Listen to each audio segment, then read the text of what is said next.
heading for 8 Foxtrot, thanks for ATC.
Hey, good day everybody. We're at Kennedy today, and we are flying a 3.5-hour flight to Cancun as part of the group flight for United Virtual. It's as I said, we're out of Kennedy, and it should be 3.5 hours airtime, and I'm expecting others to show up, but I don't see anybody on the ground yet. We're a little bit early. Departure time is 1300 Zulu, which is in about 25 minutes or so. I don't see any other United aircraft on the ground, but we'll finish our setup here and check in again. Let's see. Last time I checked it was 2985, but we'll recheck that.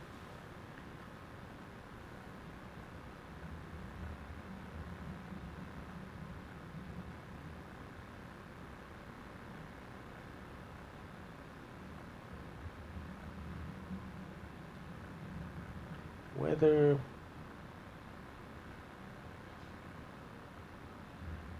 $2987.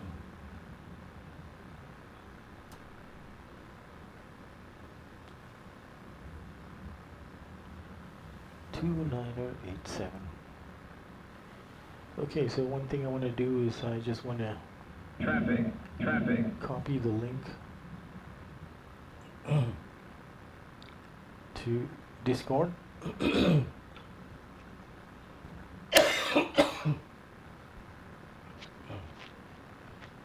I'll apologize in advance for coughing. Sorry, I'm recovering, and I might do that a bit. I don't feel too bad, but I have an itchy throat.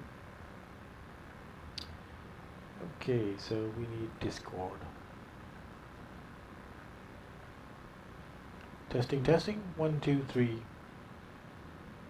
Seems to come through okay. And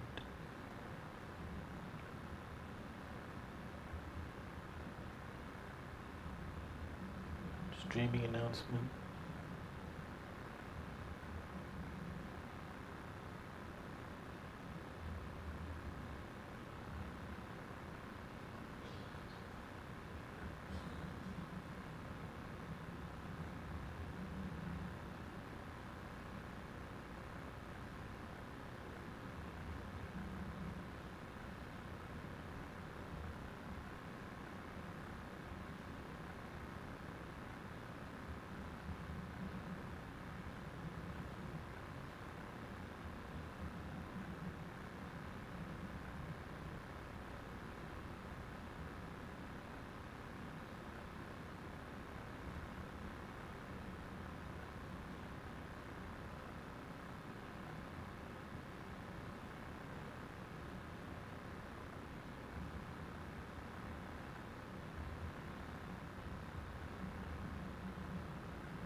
Alright. So let's do a little brief intro on our route for today. So we'll switch over maybe to this view.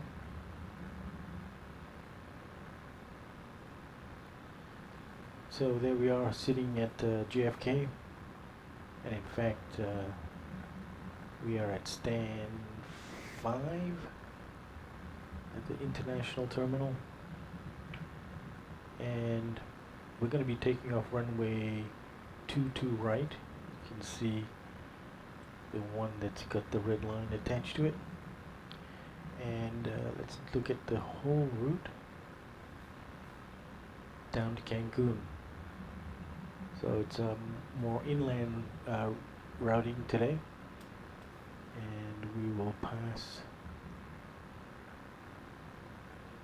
over to the north, it looks like,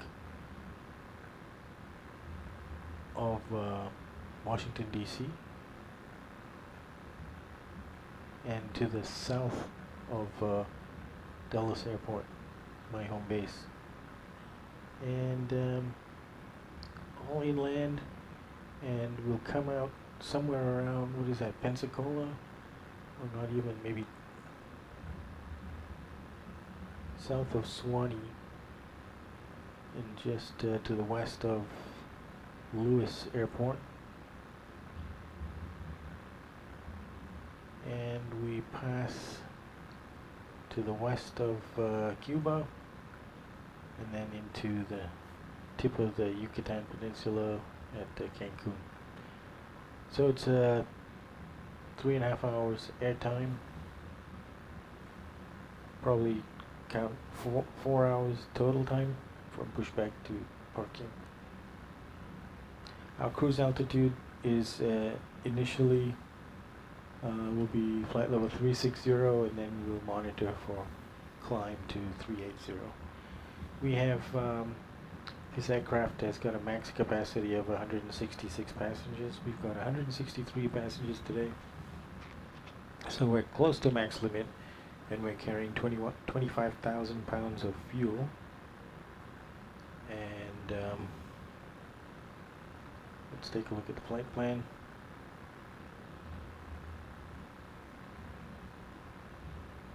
Yeah, so that's fine, and we're carrying an extra 1 hour of fuel, 1,000 pounds of fuel. That's probably excessive, since we're going to have extra from a slight underburn versus the plan, but that's cool. Alright.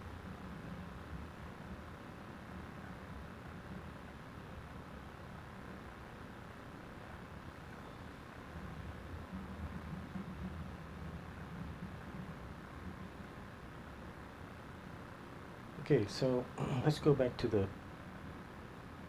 airport diagram.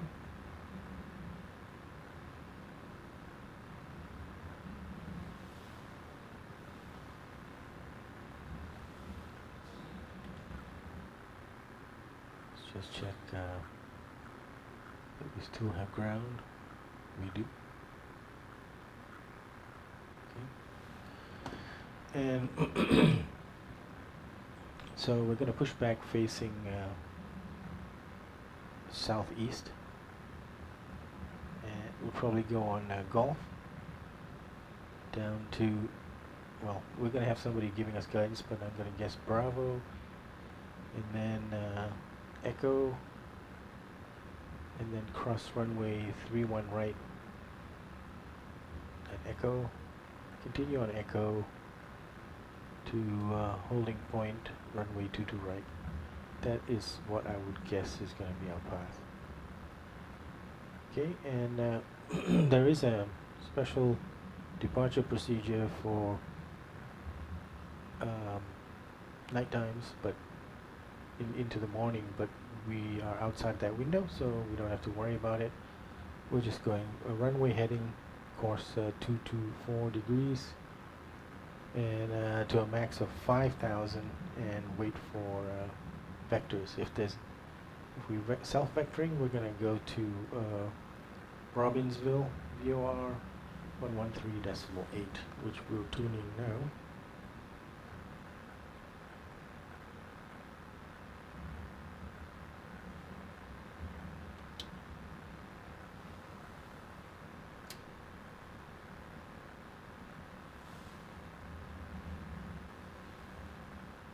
And we should probably have Kennedy 115.9 on the VOR2.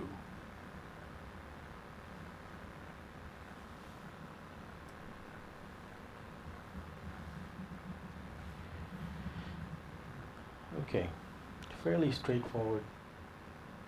We're set up. And we'll hold to 5,000 unless we don't have any ATC, and then we'll just climb to our cruise out, flight level 360.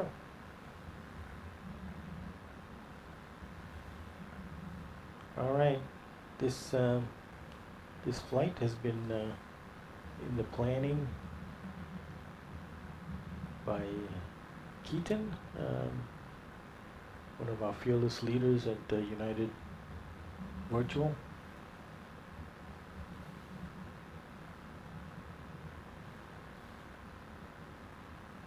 And I've been looking forward to this one. I've been away. This is my first flight in almost 2 weeks, I think. Pretty awesome. Here we've got UAL5. Oh, it's TJ. All right.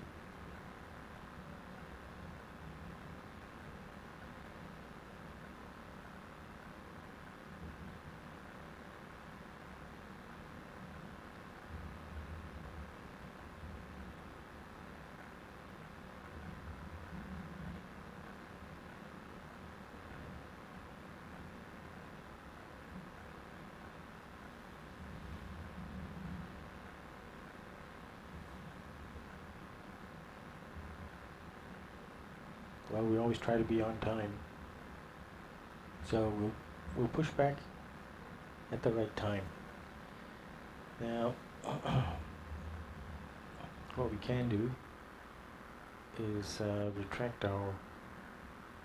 We've loaded our passengers and all our baggage, so we've closed the doors, and now we're gonna retract the jetway.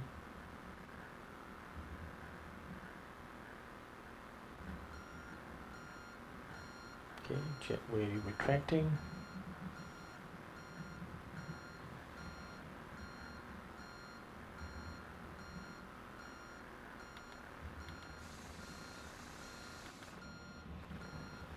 And what we're going to do is we're going to start up our APU. Get a little bit of fuel for our APU. And start it up.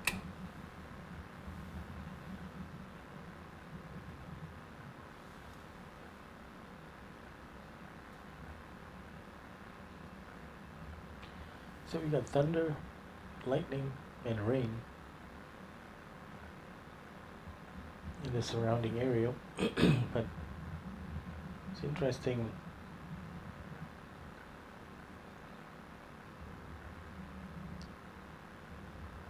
that when I put it on the weather overlay, yeah, see, I'm not seeing. Oh yeah, okay. I do see the weather.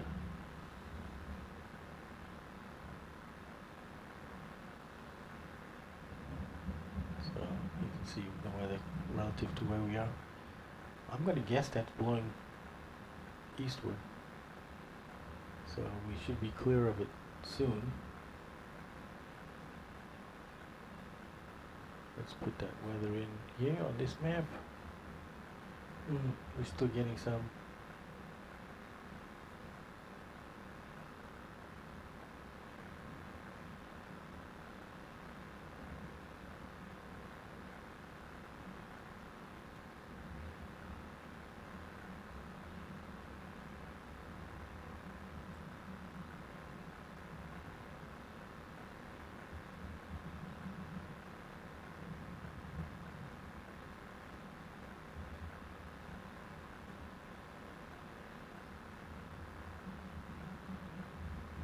Well, it's not giving me a clear indication here, but looking outside, it's definitely raining.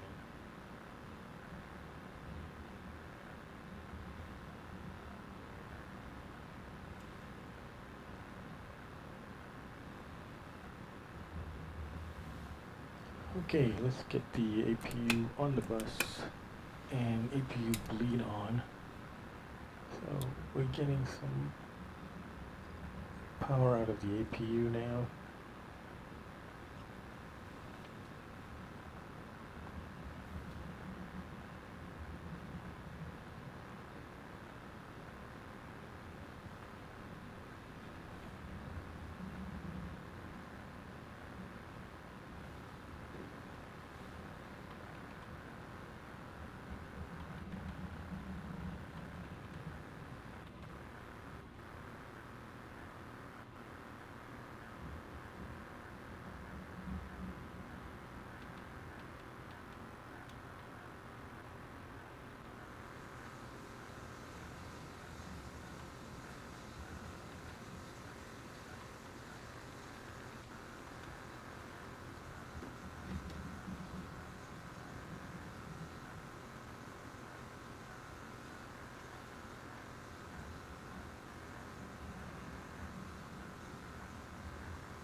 Let's give a shout out to TJ.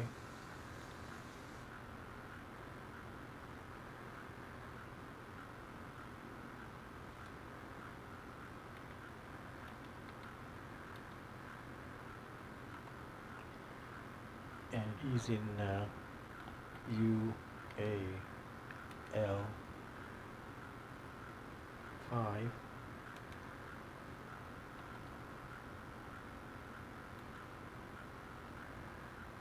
Attention all aircraft, Kennedy Airport 8 is information Kilo is now current. Altimeter is 2986. 2986. Information Kilo.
Let's see what he says.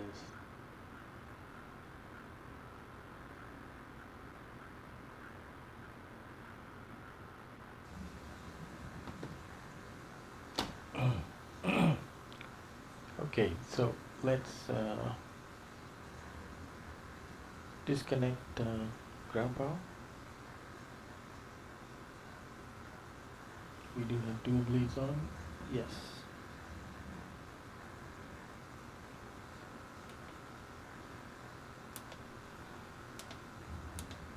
Disconnecting power and air.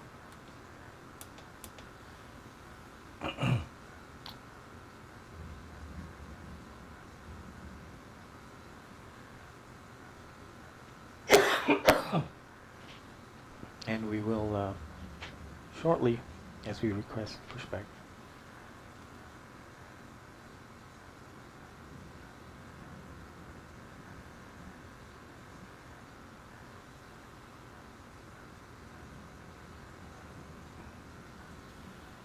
Okay, tags off.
Oh.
Livery?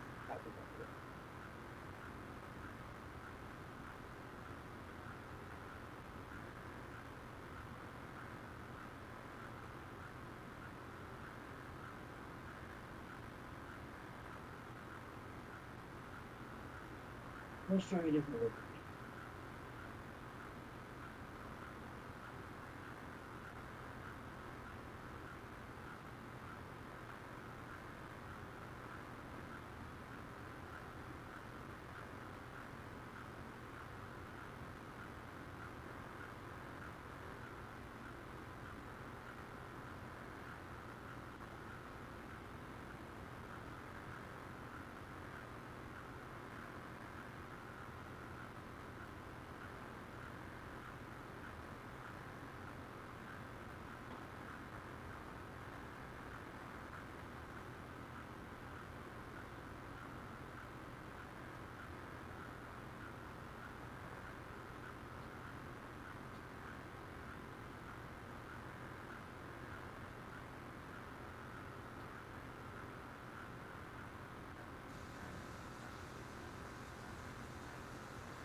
Hi, checking in. Can anybody hear me? Yep. Okay, how are you? All right, great.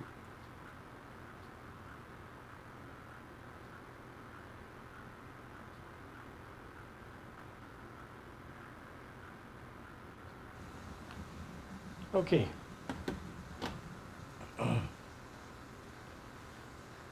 pushing back. Ground, good day, United 858 out of stand 5, requesting push and start. Always to the left, on about. United 858 coming to ground. Good morning. Push started at pilot's discretion. ATIS information kilo is current. Call for taxi. Roger, we'll call for taxi and push at my own discretion, United 858. I already did. Both of them, the 700 and the 9. Delta 152 Kennedy ground. You want frequency? Okay. We're slightly late Kennedy now. ground, JetBlue 1051, stand Alpha 11 with information kilo, request push to start. JetBlue 1051 Kennedy ground. Good morning. Need for kilo. Push started at pilot's discretion. Call for taxi. Push and start, pilot discretion, call for taxi, JetBlue 1051. You don't trust yourself with the feeling? I'm sure you'll be fine. How many times have you flown it? Delta 152 Kennedy ground. You want frequency? Okay, I have to mute the group. I gotta track what's going on here. Oh no. I'm just out of reach. Hello, Captain. We are ready for pushback.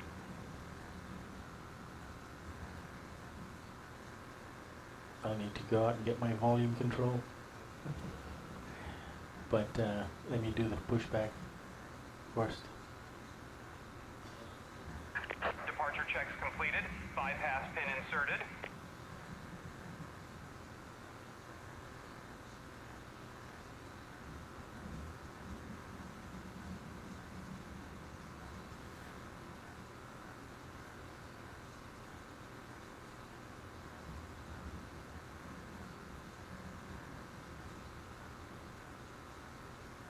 Looks to be clear around me. We're going to be pushing back. Attention all facing aircraft. left. Kennedy Airport ATIS information Lima is now current. Altimeter is 2986.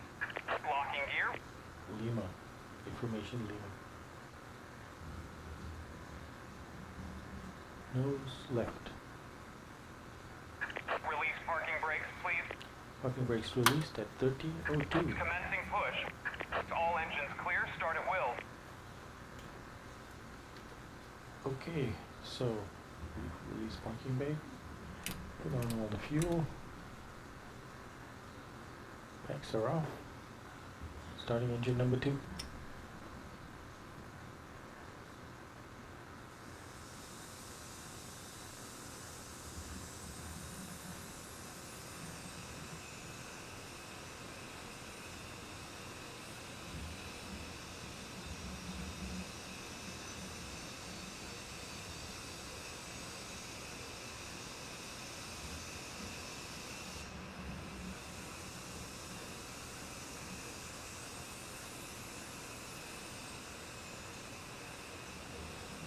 N2 21% and rising, motoring still. Okay, now we're N2 is 24, 25, fuel flow.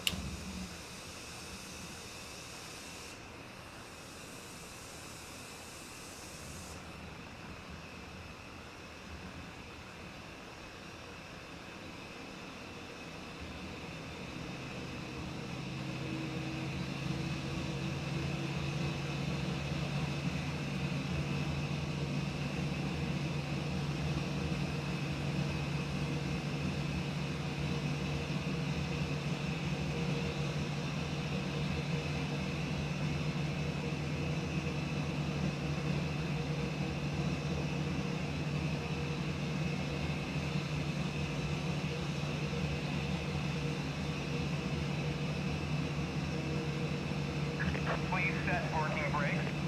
Parking brake set. Unlocking gear.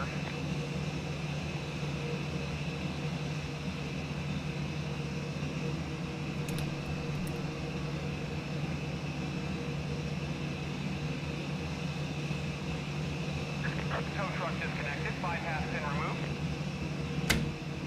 Roger. Left is clear. Right is clear. Okay, engine number 1 start.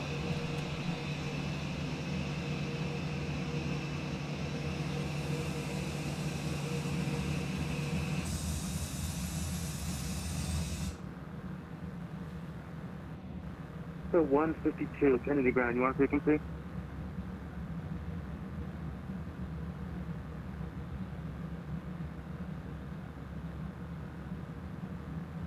Motoring into 21%.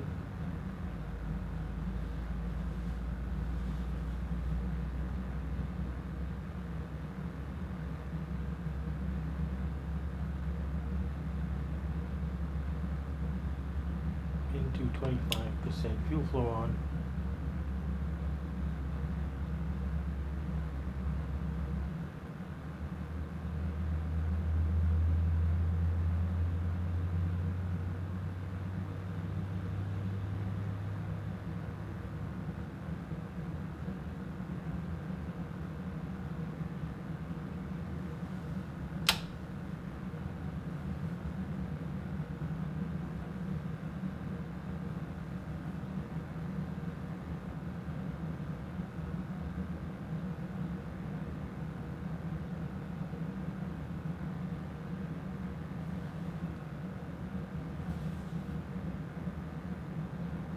Hey, Kennedy ground, JetBlue 1051, ready for taxi, runway 22 right. JetBlue 1051, roger. Confirm we have ATIS information Lima on board. We have Lima, thank you. Roger, thanks for Lima. Runway 22 right. Taxi via Foxtrot, left Bravo, Echo, cross runway 31 right.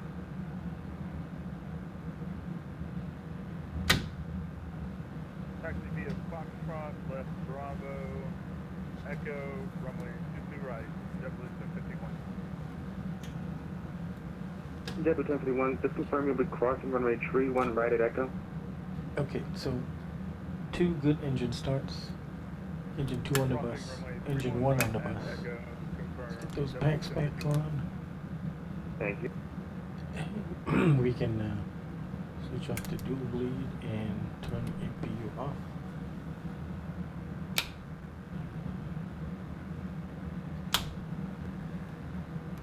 Probes on. Electrics on. Engine start switches to continuous.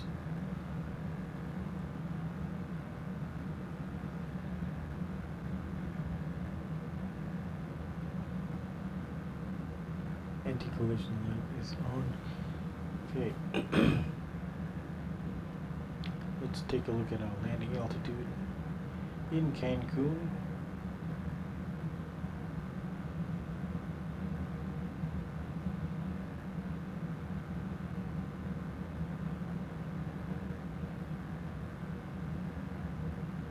It's going to be 20 feet, which is closest to 0. Okay, initial climb for the departure is 5,000 feet. Initial cruise altitude is 360. We're hoping for 380 at some point.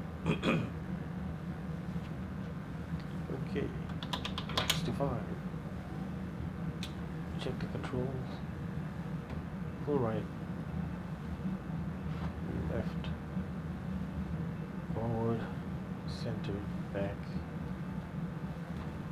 And rudder left, centered, right, centered, a little squeaky.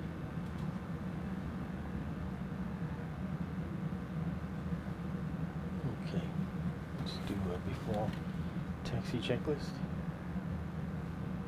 Generators are on, probe heat on, anti-ice not needed, isolation valves auto, engine start switches to continuous.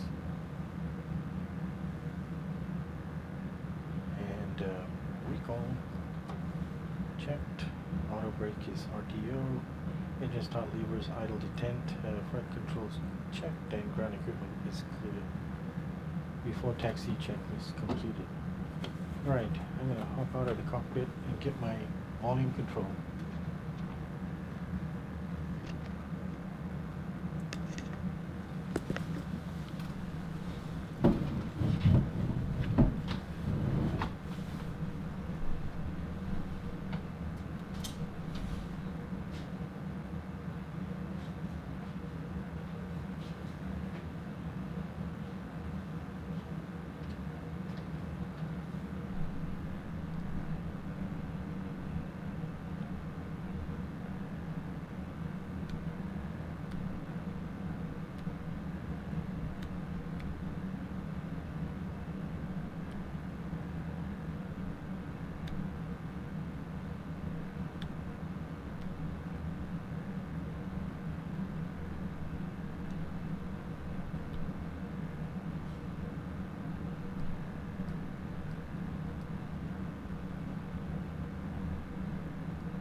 ground, United 858 is ready for taxi.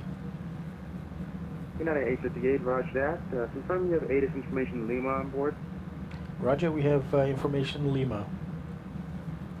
Roger, thanks for Lima. Runway 22 right, taxi via Golf, left Bravo, Co, cross runway 31 right.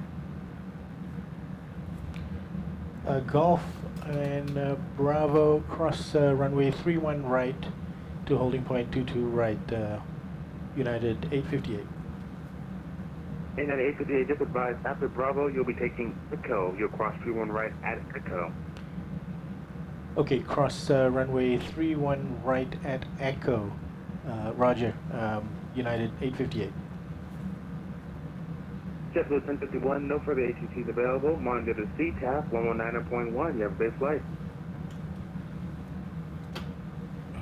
Tap 119.1. Ooh, JetBlue 1051. look at this. These conditions, I can't believe it. Okay. So let's release parking brake. Golf Bravo is what we expected. Okay.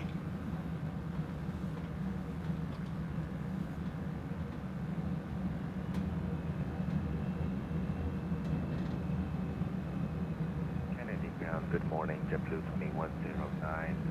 We have Lima, we're ready for taxi. JetBlue 2109, Air Kennedy ground, good morning. Thanks for Lima. Runway 22 right, taxi right Alpha, Echo Alpha, Co, cross runway 31 right.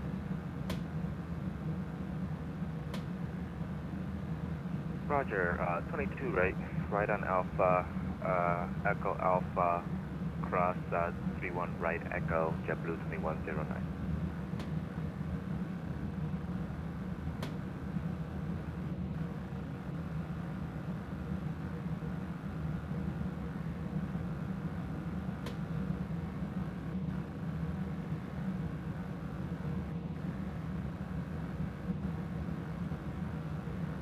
Heavy duty weather.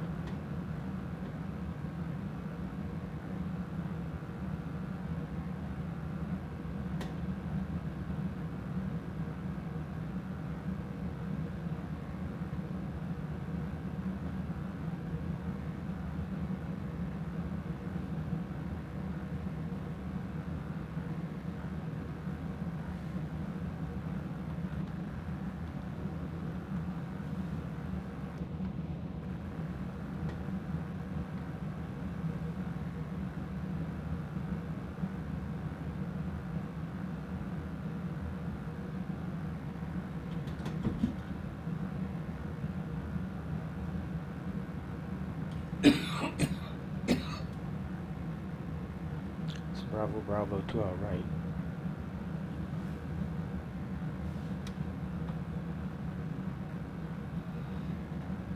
Okay, next one is that we'll be crossing is Alpha.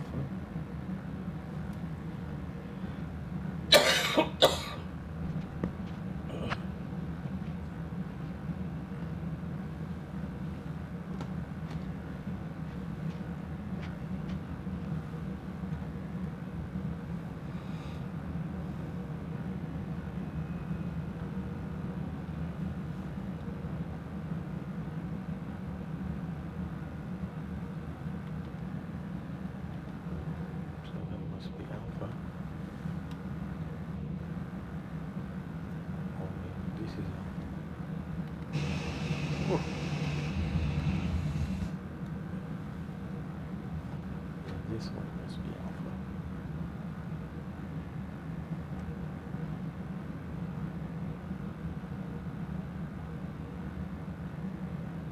So it's the next one.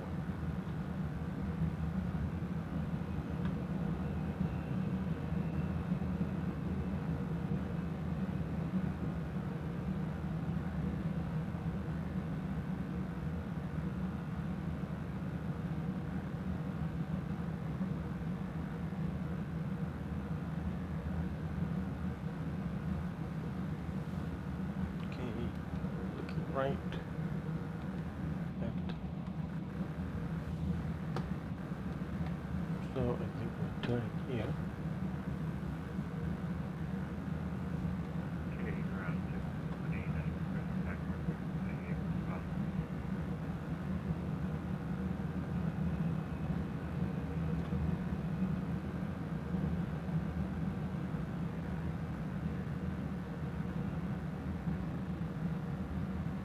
JetBlue 189 Kennedy Ground, good morning. You're clear to the San Diego Airport. Kennedy 5 departure. Radar vector is Robbinsville, then it's filed. Maintain 5,000 initially. Expect flight level 300, 10 minutes after departure. Departure frequency offline. Approaching. Squawk 7757. Right. Here we had K5 departure, vector is Robinson transition. Still expect 5,000 departure, 3,000, 30,000, 20,000 after. Will be on 5 And can you repeat the transponder? And you'll be squawking 7757. Vector back correct. 7757 for JetBlue 189. JetBlue 189, your readback is correct. Push and start is at pilot's discretion. ATIS information Lima is current. Call for taxi. Look call ready for taxi for JetBlue 189.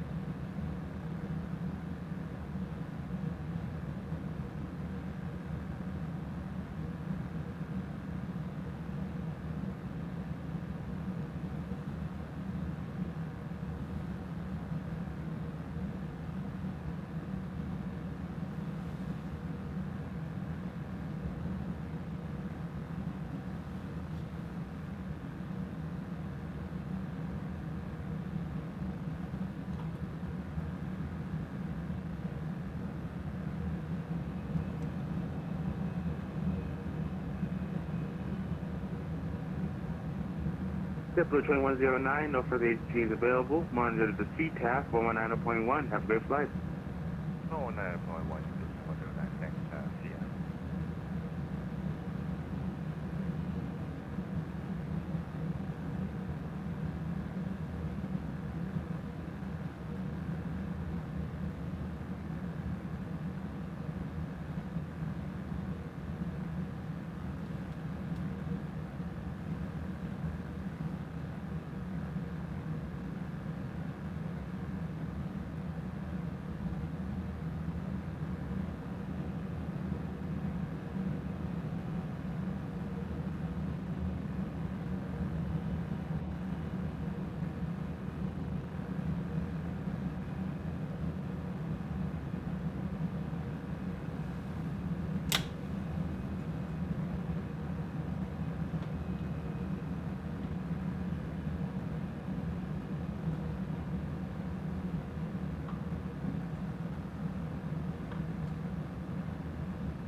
Okay, we're crossing runway 31 right.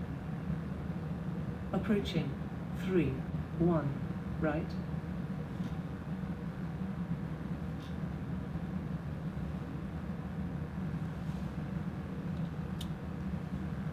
Okay, transponder set up.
should be able to go a little bit further.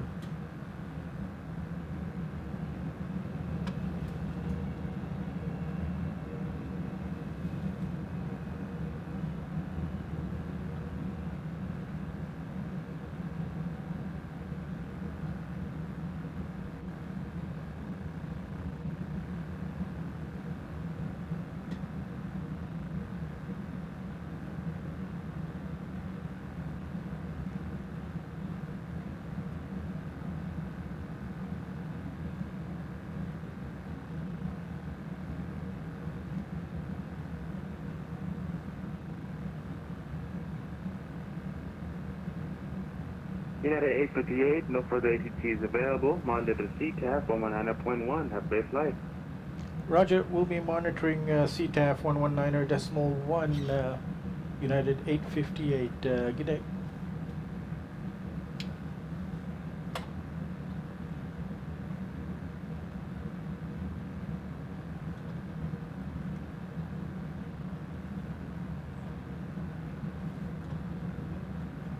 Kennedy traffic, Chapter 2109, departed runway 22 right, KJFK 5 departure, turning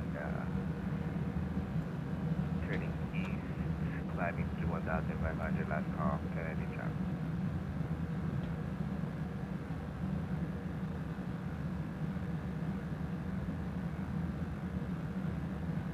Approaching 2, right.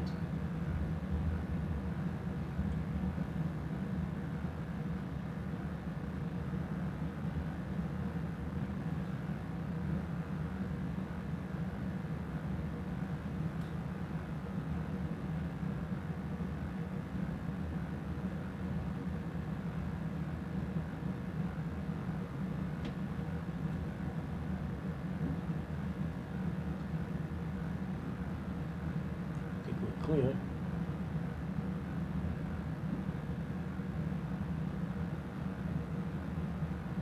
Oh.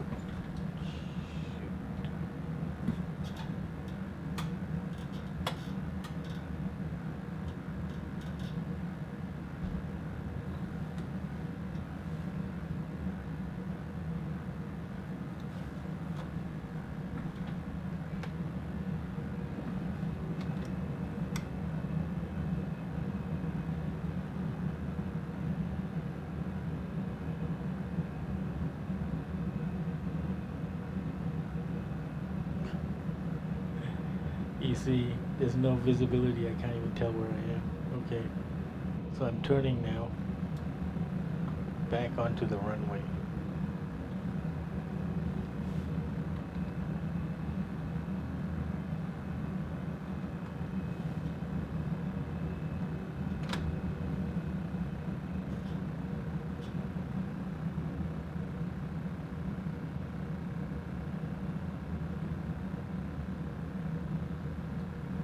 On runway 2, right.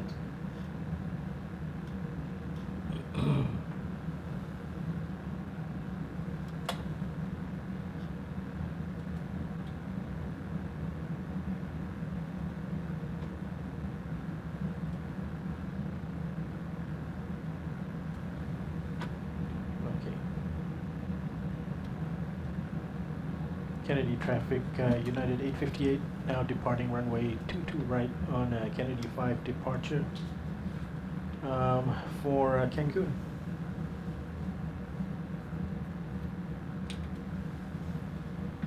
Okay, throttle's up 40%.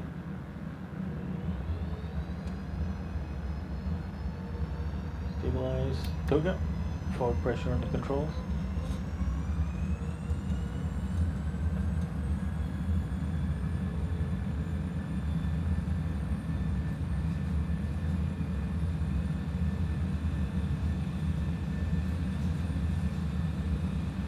knots. Release forward pressure.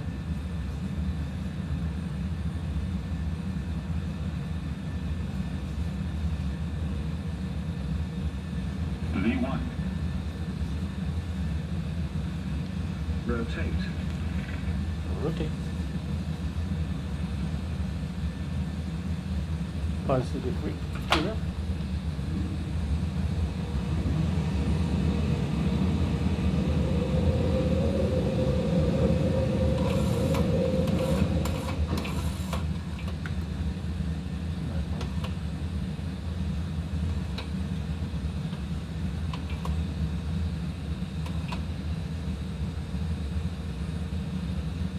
Kennedy traffic, United 858 airborne passing 1500 for 5000. That's all.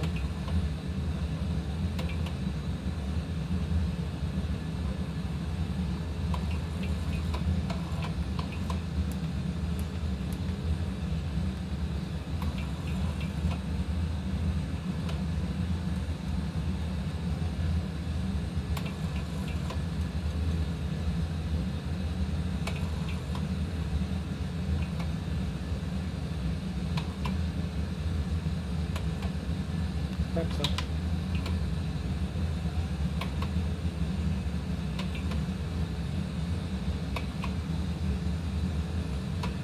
Okay, let's keep climbing up for our cruise. Flight level 360.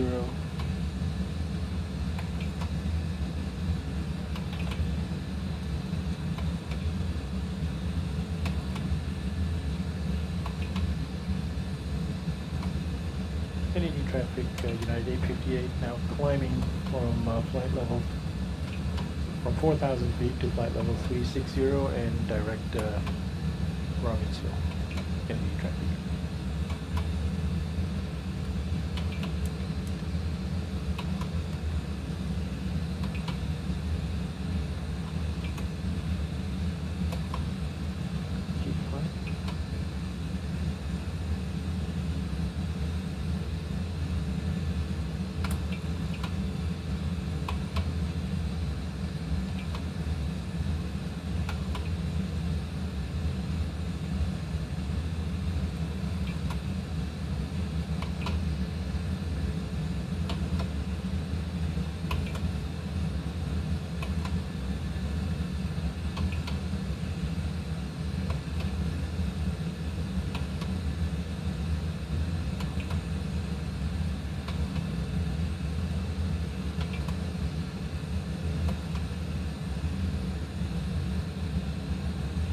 Direct Robbinsville, we'll do a fuel check at Robbinsville.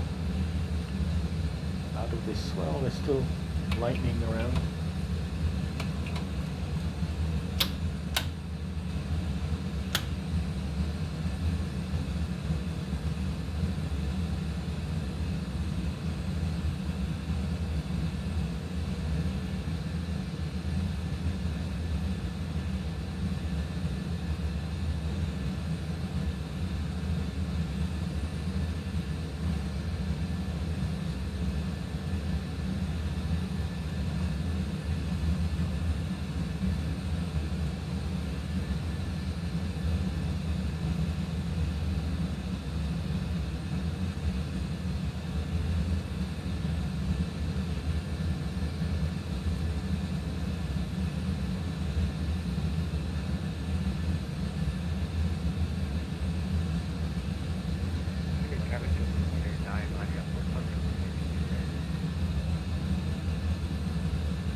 So there was a confluence of a lot of factors there that led me to have to turn back onto runway 22 right. Visibility, poor visibility, slight mismatch between scenery and navigation files.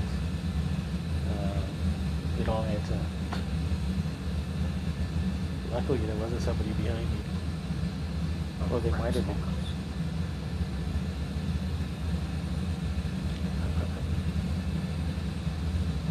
That's a familiar curse.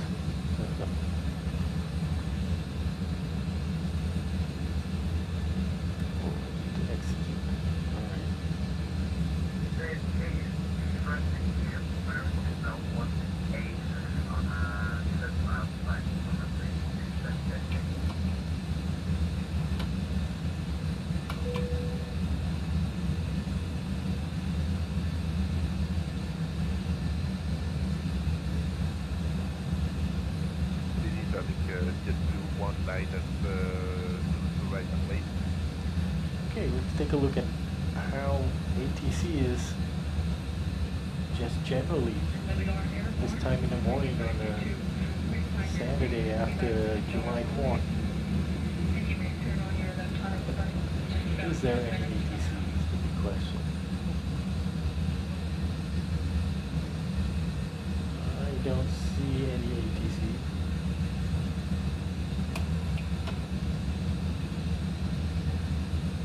Wow. So far there's none.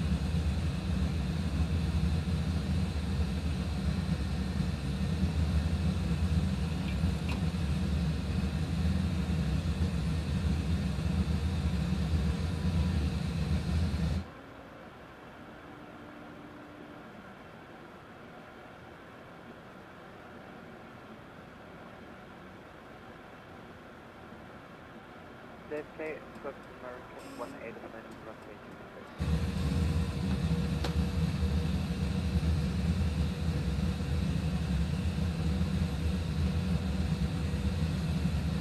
2. Okay, we'll do a fuel check at Robbinsville.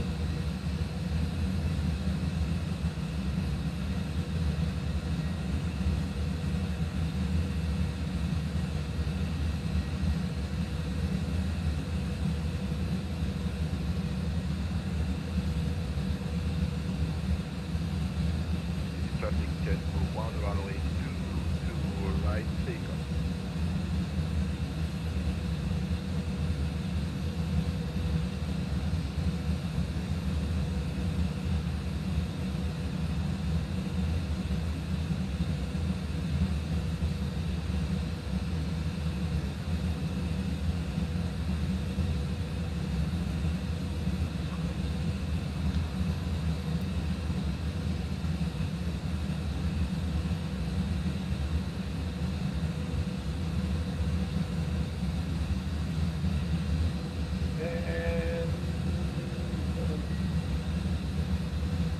TJ?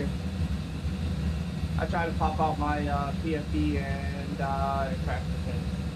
Oh. Well, that was the same thing that happened on the sun, right? Yeah.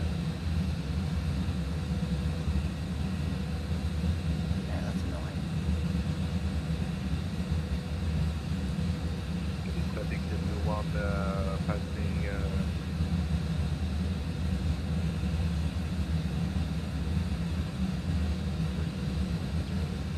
16,000 runway. What's that? Right. No.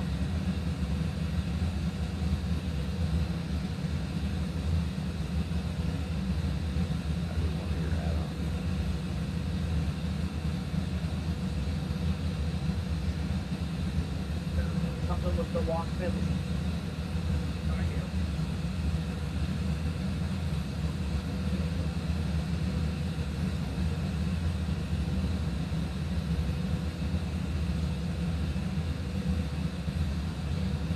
Standard.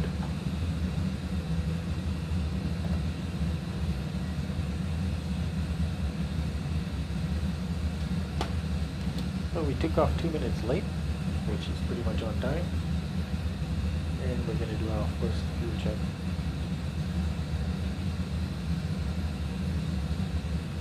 At Robbinsville. Coming up, looks like it's going to be 22.7. Very close to our 22.8 in the plan. Well, now it's 22.8.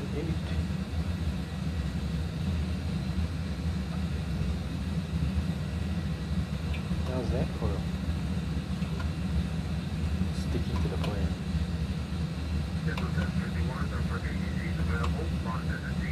Okay, 2.8. Well, smack on target for the plan.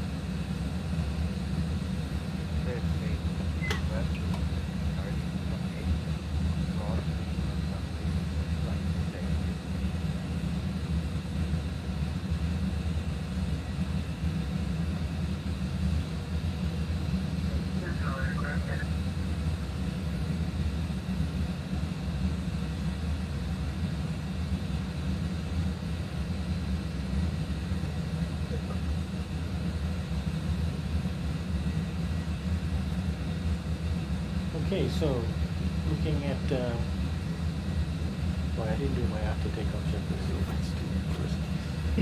After takeoff checklist, engine bleeds are on, packs are on auto, And American 180 up and flaps up, no lights, takeoff checklist completed. Okay, so let's take a look at overall. We have 1,425 miles to go, and estimated time of arrival is 17:06, which is in about 3 hours 40 minutes. No, sorry,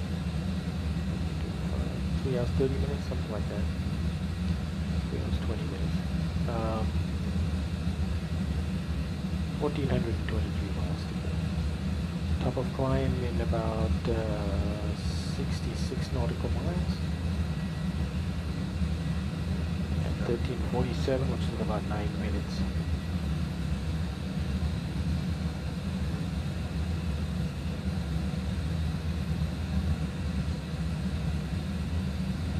Still got folks in their seats because we've got this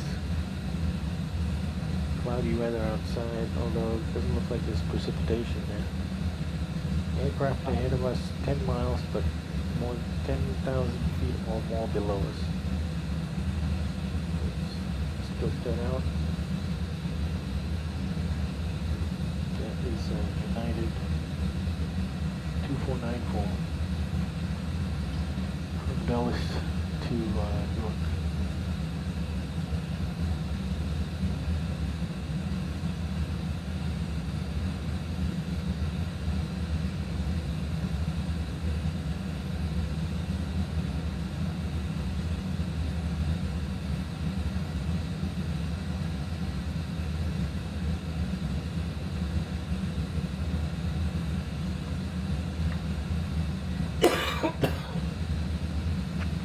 Well, it looks like our group flight,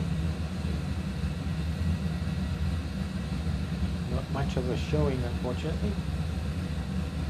Possibly a little bit early for July 4th partiers.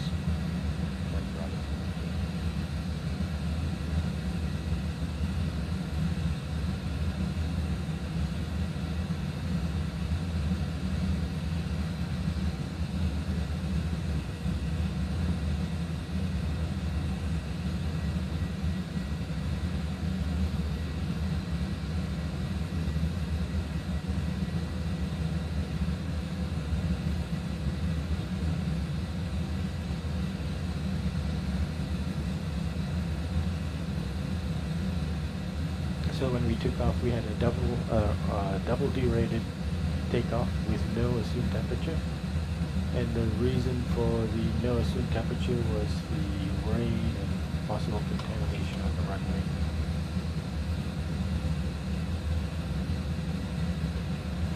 I'm gonna have to go back and take a look at the runway. We've got a little bit of turbulence right now. Whoa. Keeping you in your seats for that reason.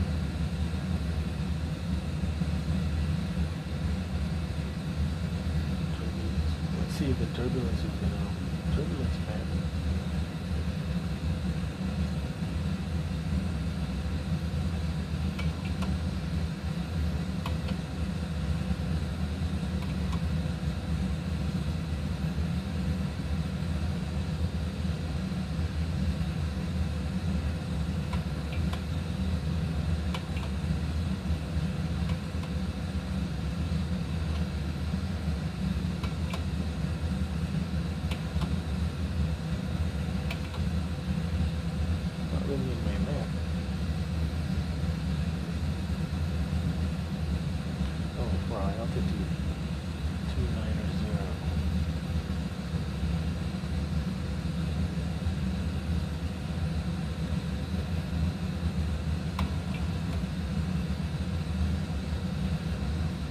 Kennedy traffic, JetBlue 1851, taking off runway 22 right, Kennedy.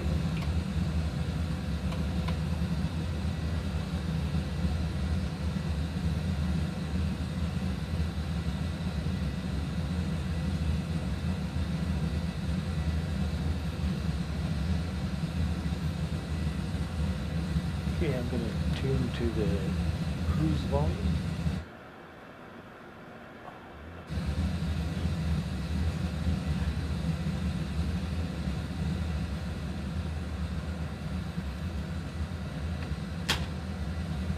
Finally breaking through these clouds, I think.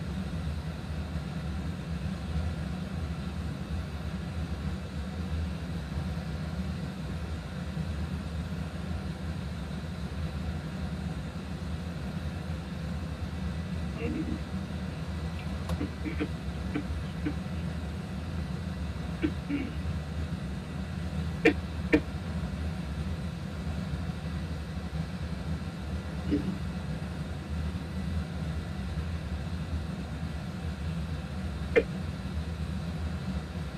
we're back to the 777 not working. That's not the purpose. I mean, the 737. Is that a PFD livery or is that a That's the same livery as it should have been, but it's not my model because it's what do you call it? The tablet. Let's see what's going on. Okay, fuel check at Coops.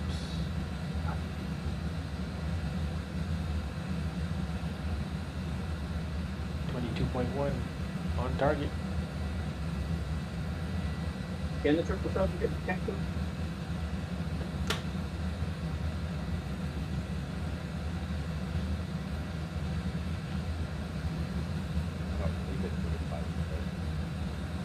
I don't care if anybody flies it there. I'm just trying to get there. And I trust myself more for 777 and what do you call it? Phoenix.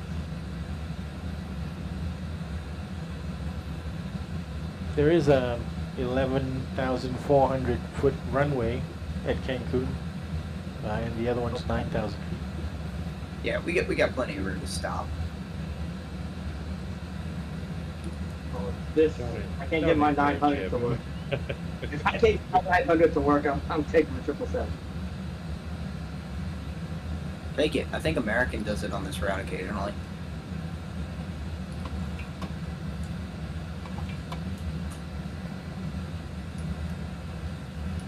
I just want to, you know, Pete, that I love you so much that I'm going to do all this hassle to make this work. Appreciate it.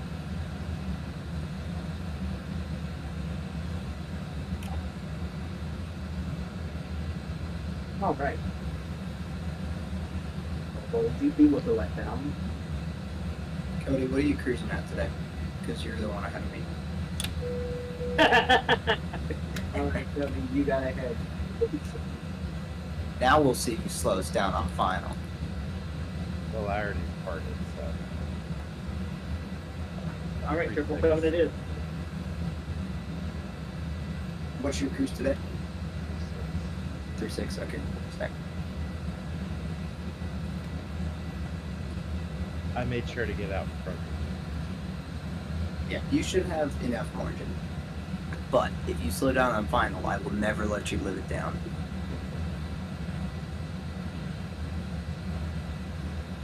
You have been warned.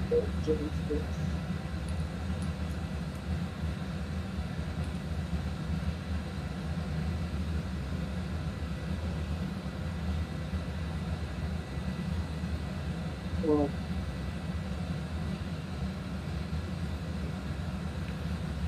Okay, good.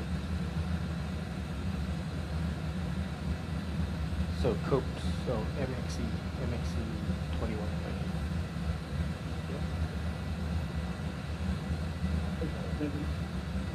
Pretty amazing. We're tracking exactly to the flight plan. this damn ground controller just keeps me pop in, pop off, pop in, pop off.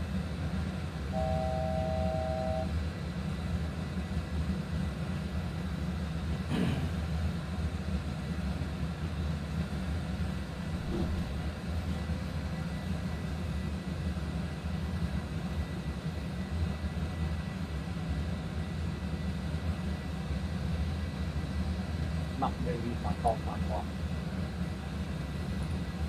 Oh, Cody, you're taking a different route than I am. I was wondering where you were going. I'm taking the real world route, whatever they're doing in the real world today, so. The route that Simbrief was originally giving me took me right through the remnants of barrel that are in the Gulf right now, so I could opt not to do that. There will also be a selection of goods available for purchase, and we can accept most credit cards, checks and cash. If there's anything we can do to make your trip more enjoyable, please don't hesitate to ask. Now I'd like you to sit back, relax and enjoy the flight.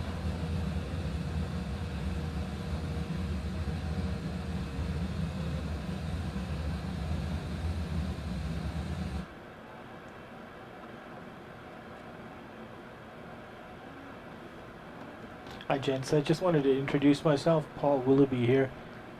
First time joining a United Virtual group flight, so excited to be here. I am streaming and I'm looking forward to the rest of the flight. Happy you could join us, Paul. I guess we should behave ourselves, Keaton. Yeah, I will say, Paul, your setup is extremely impressive. Oh, thanks man. Yeah, it's a dream come true for me. Yeah, it's some setup you got there. I've Really seen not much left. on occasion.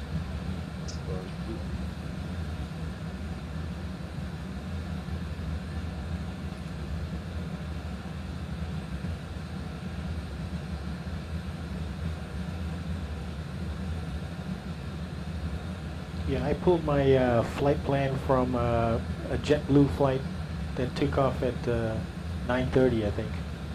So Yeah, same here. I pulled my flight from the real world JetBlue 751. that's right, 751. Well, Keaton pulled his last night. His is outdated. No, I re-pulled mine at 7 a.m. this morning. Hey, Keaton. I am disconnected from voice server. Internal library error. What's that mean? X out That reopen. happens sometimes. X out reopen. It's poor graphics all the I'm so sorry. Man, you guys getting put through the ringer today. I am. Did it work? I don't know. Give it a second. So far, yeah.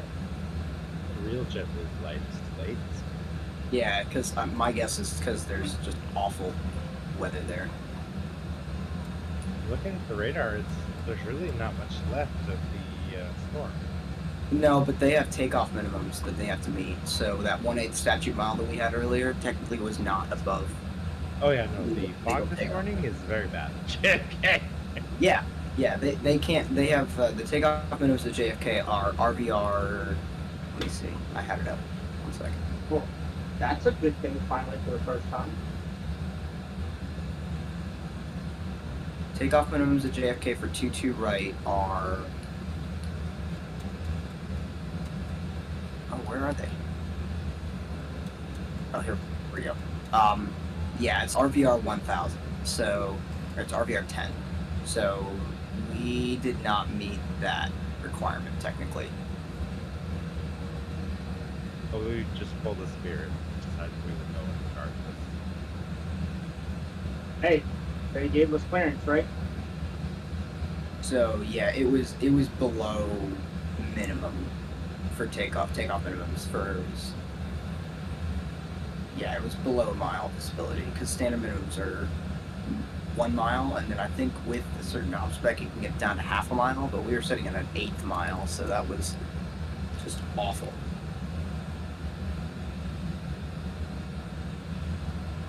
As soon as I left the runway, there was nothing. I was like, all right, that's fine. Oh yeah, when I took I think I took a picture of the runway. It was like I could see like maybe 1,000 feet in front of me, and that was about it. Yeah, actually, maybe about 3,000 feet in front of me. But, yeah. 21.4. Does not satisfy takeoff minutes. Okay. JFK 5, 22, right?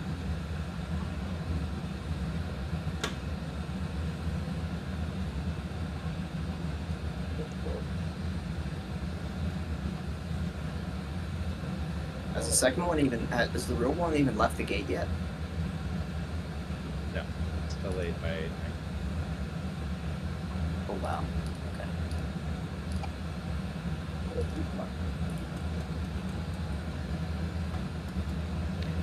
21.4. Bet Justin's glad he's not working today. Dealing with this weather. Where is that clown anyway? I don't know. He said he had. Oh my God! Do you see the line at 22 right on flight radar? I texted him and told him to wake up. Justin said, I asked him, we were going to do shade cockpit this morning. He said, I don't know, because A, I might not get up, and B, he has to do stuff with Gabby if he's awake. So.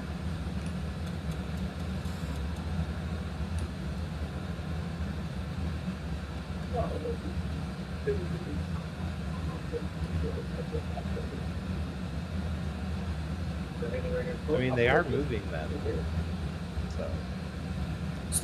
Slowly they are, but they are moving, yes. I think their tower's required to give them like 2 miles separation though, which is more than they would usually need to give. Because usually, in visual conditions, we can throw guys out every 6,000 feet, but that's not the case.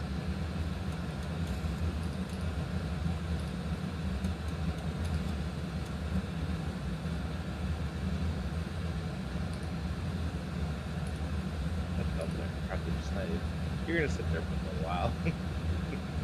Oh yeah, I'm gonna be here for a little while.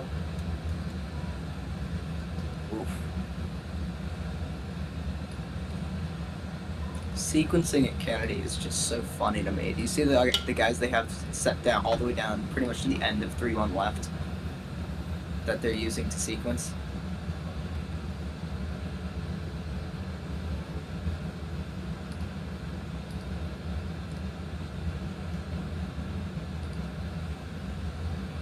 See how accurate it is. Our flight plan, we had a step climb to 380 at Knost. So let's see where Knost is.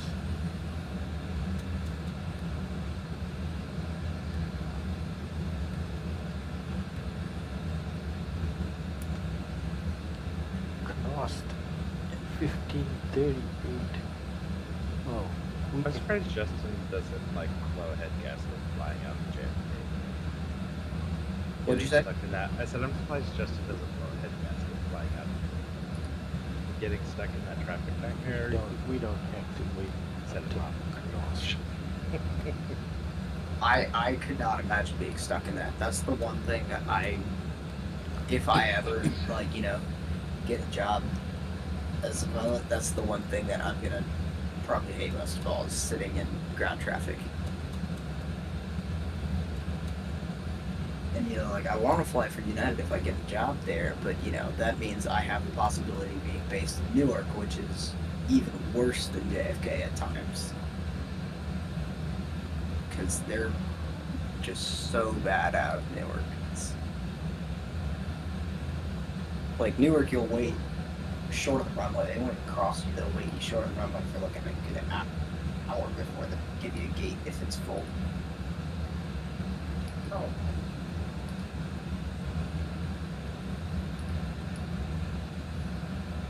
My radio stack is not The number one problem with the New York airports is just there's no space. LaGuardia is pretty bad too. Oh, LaGuardia is awful, but it's gotten a lot better with the taxiway redesign and the new terminals. But yeah, it's yeah, you're right, it's bad. It's very bad. I mean, there's a reason people call it garbage.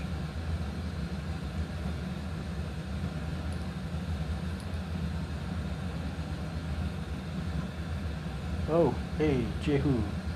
What software are you running as the simulator? Well, there's actually 2 softwares that I'm using, and I've got 2 machines as well. So in the external view, I'm using P3D, and that's running off 1 machine. And then for the whole cockpit here, and all the screens in the cockpit, 7 altogether, I'm running Sim-Avionics for the Max software. And then I have an iPad, which you can see here. That's off to the side, but That's just running iOS and Navigraph charts. So I guess hopefully that answers your question.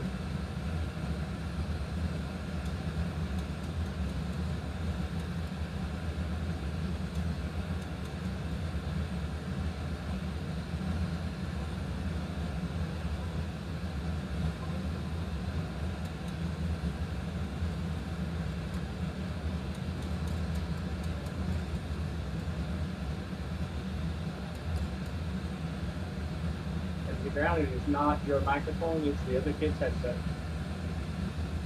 We can all hear you fine.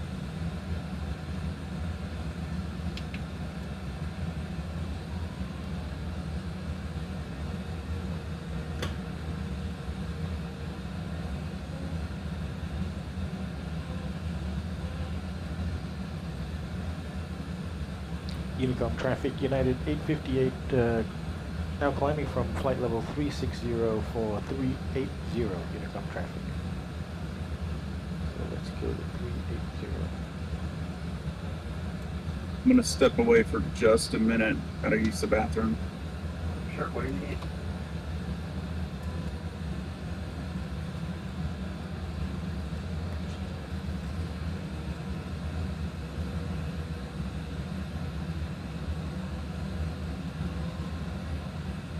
So we're going slightly early. It's slightly under optimal to be at 380, but it's kind of just as unoptimal as staying at 360. So, and just double checking our flight altitude is 380 up there.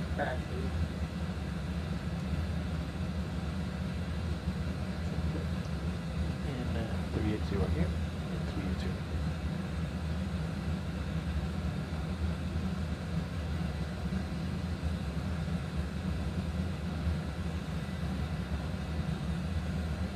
So we just passed DC, and immediately to our right is Dulles, somewhere out there. You can see KIAD here, and DCA to the left.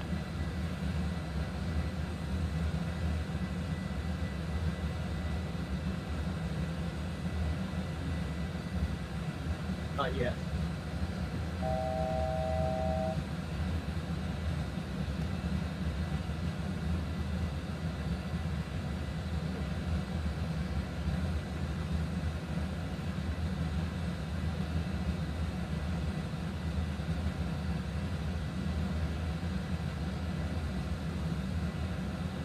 It's not, oh my god, this kid. This controller's told him 4 times, just confirm you will fly runway heading on departure. Departure 22 right. No. Confirm that you will fly runway heading on departure. Hold on 1 second. I don't understand.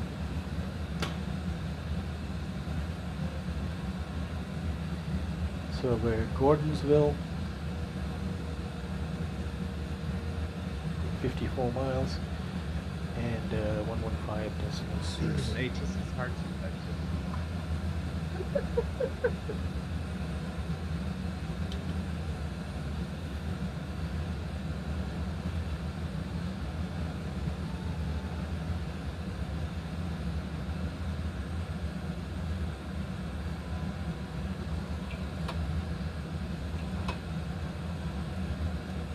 Okay, so we are at flight level 380,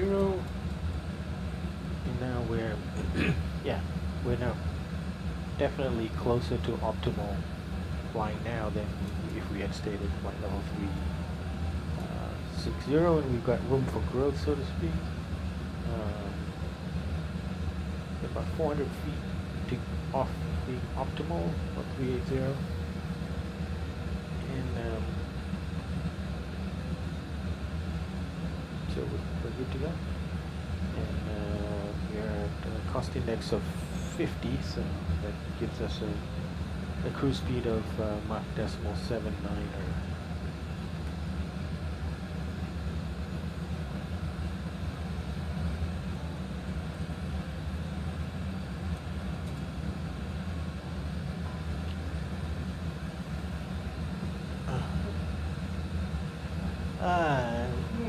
not really so complex, Jamie. When you have, when you're running just flight sim on a desktop or a laptop, everything is on one machine, one screen. But when you've got an actual physical simulator, you need to distribute the workload because that's a lot of stuff. I mean, I've got one screen outside there now, but I've got 2 more that I'm going to install. So that's 3 monitors for the P3D machine. And then I've got all these other monitors here. So you really need to have multiple computers. And Sim-Avionics does a beautiful job running the CDUs, all the nav screens, the pilot screens, and standby instruments, and the MCP. So you can't make a single machine do all of that. And then not to mention the overhead.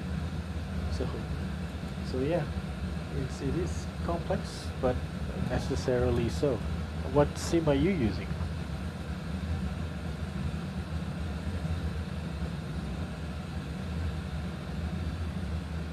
Okay, so maybe after Gordonsville. Back here. After Gordonsville, we will maybe take a break.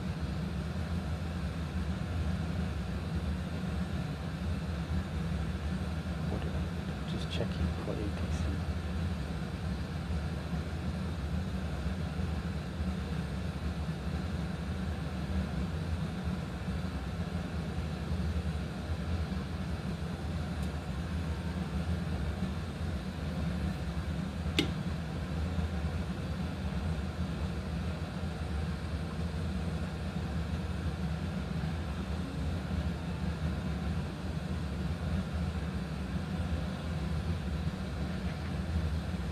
So just looking now,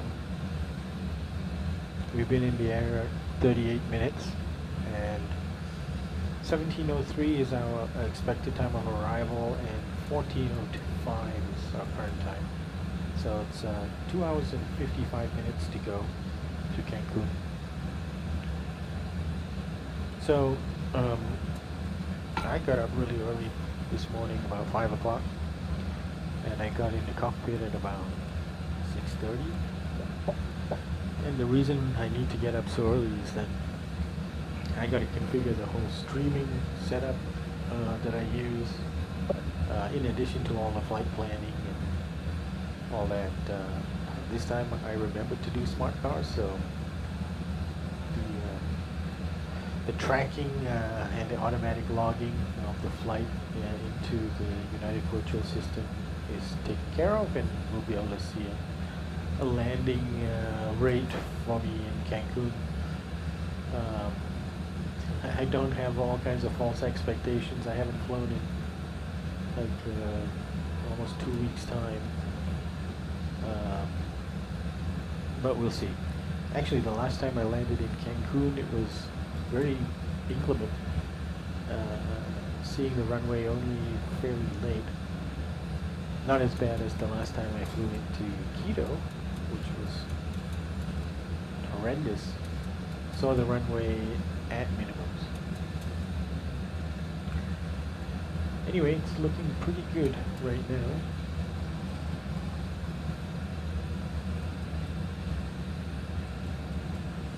So let's anticipate when that center tank's going to go.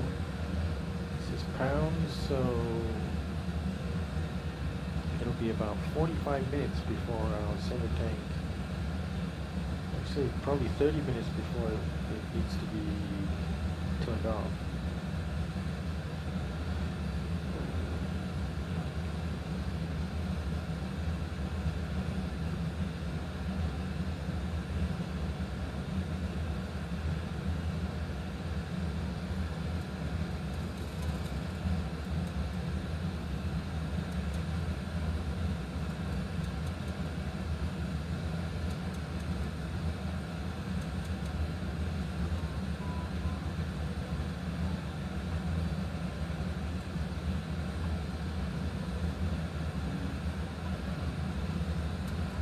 So just taking a look at our overall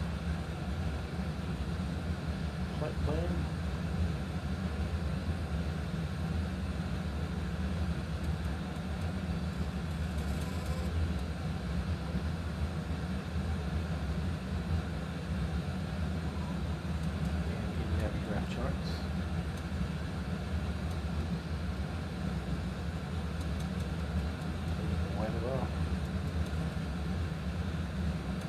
People. Storm coming.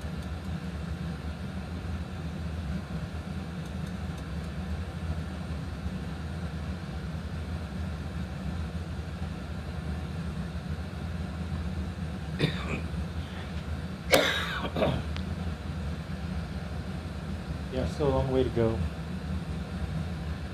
Maybe 2 hours, 55 minutes.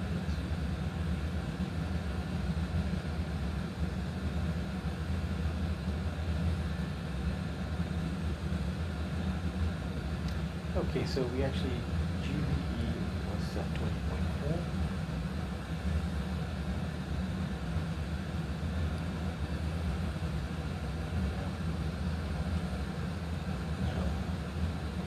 Could be a blessing in disguise, but as we're at a high altitude, we're burning less fuel, and we're going to accumulate growing balance of fuel in the tanks, which might lead to some trouble in terms of having too much weight, but I don't think so. Because if you take a look at our zero fuel, our landing weight and our maximum landing weight. So that's about 8,500 pounds.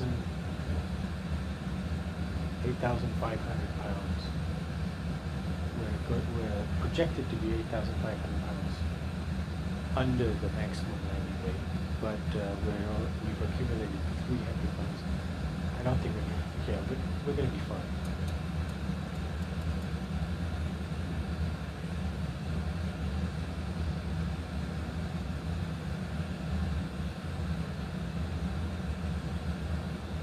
Cody, question about your route. Did your route go, is it Evans, Q109, NOST, Mike 219?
Yeah, you have, that's what never mind. Yeah, you got it. No, somebody. Evans, Q109, NOST, Mike 12. Somebody's account got hacked. Your what? Somebody's account got hacked. I was wondering what all those messages were. Okay, cool. Alright.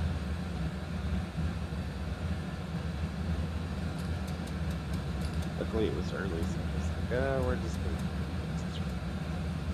Yeah. Gotta figure out our damn radio stack doesn't work. Jay, why are you plagued with problems? Interesting. I just used SimBrief's calculate and compare to compare your R2 routes. So technically speaking, my route's longer by 15 miles, but somehow I get there a minute earlier. It's wind, yeah.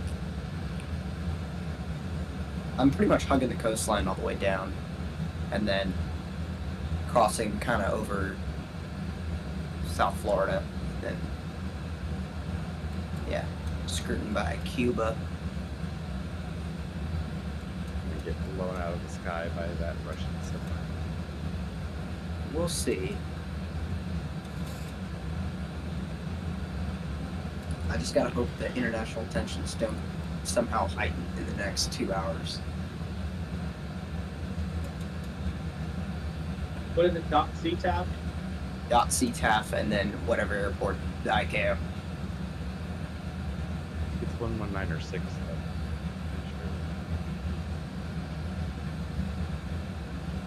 Or 119. 119 or 1. Yeah.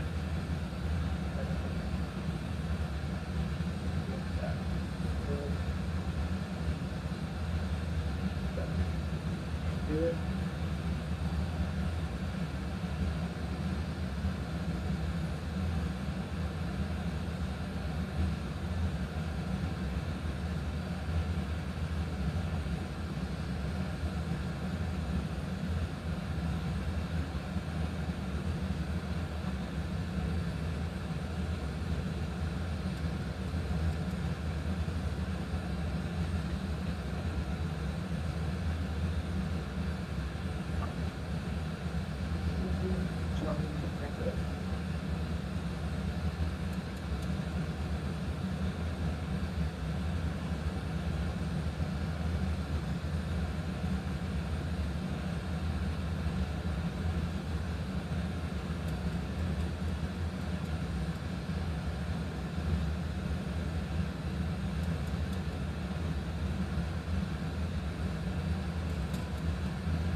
Wow, real world flight hasn't even gotten off the ground yet, Cody. Yeah, I don't feel so bad now. That seems about right. I mean, it's just there's like if you look at flight radar, the line is ridiculously bad in JFK. No, flight radar. Okay, I thought you VATSIM radar. I was like, No, flight radar. I think I'm gonna rear-end this guy here because he is going real slow. Oh, definitely.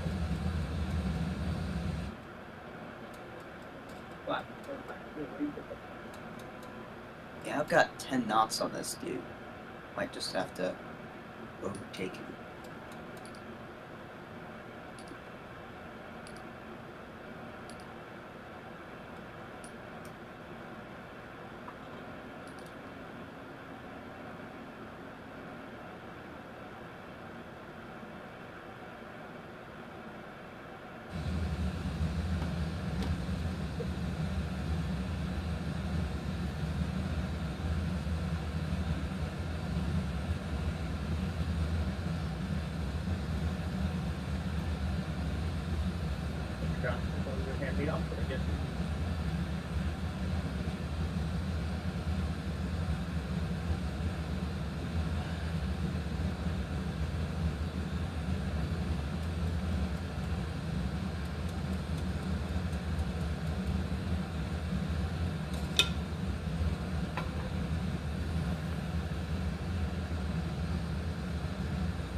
Okay guys, I am going to, well, we'll do one more fuel check here. It's coming up.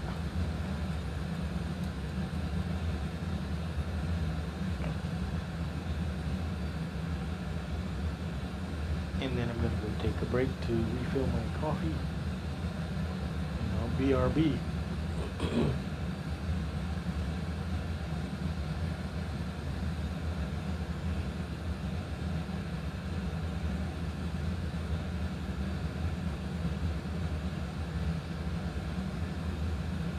Drake.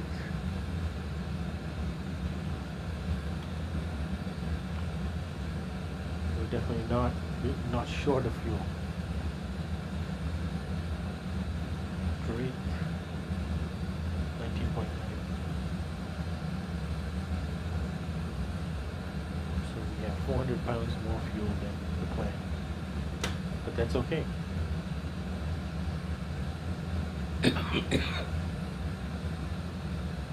Alright, I'm out of here just for about 10 or 12 minutes.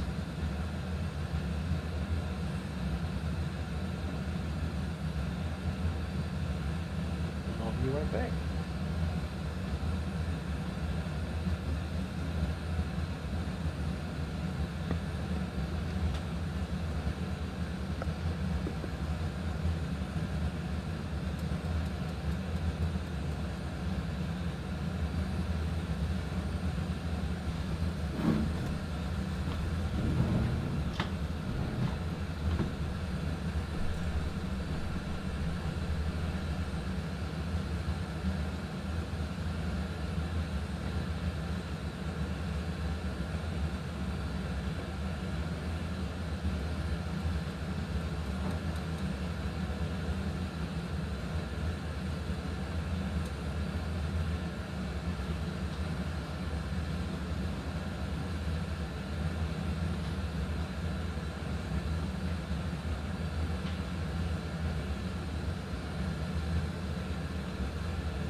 What'd you say, Cody? You're very quiet.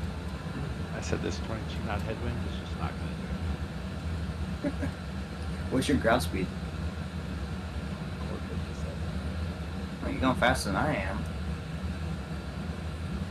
I'm going 448 at Mach 8, so, or Mach 0.8, so. What's your Mach?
Passing through my home airport right now. Sweet.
Y'all on 40 yet?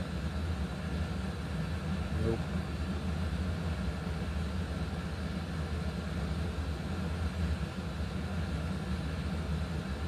There.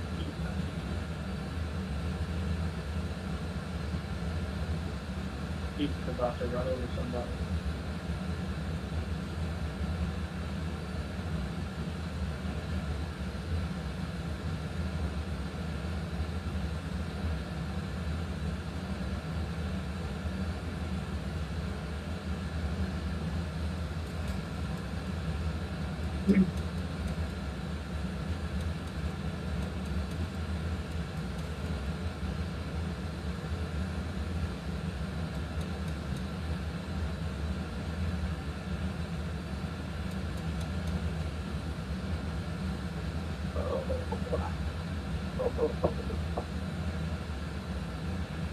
Well, if y'all can hear me, Mr. Paul, thank you for joining us today.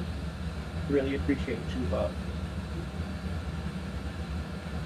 getting on and flying with us this morning.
There's that one flight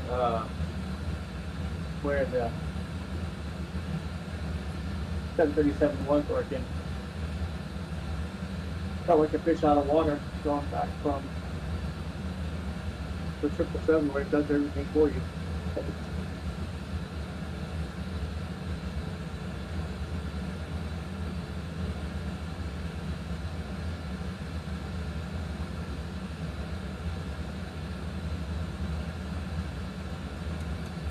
I know. What are you going to do when you actually have to do work again? He's going to be very unhappy.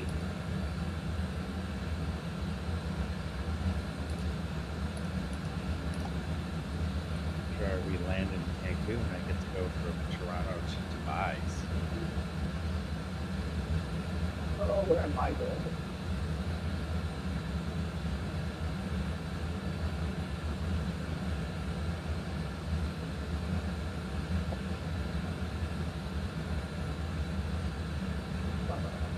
schedule. I am going Newark to New Orleans. Just a baby route.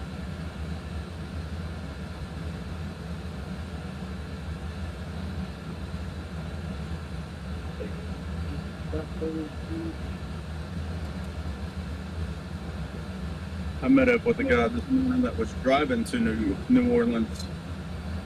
Say it again, sir? Said I met up with a guy this morning that was driving to New Orleans. Lucky man. Lucky man.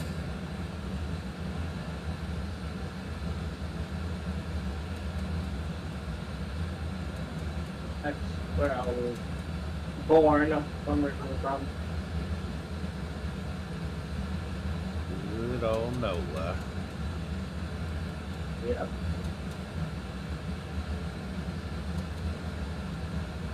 Three qualifying stuff. Witness qualifying stuff. That's a lot. A lot.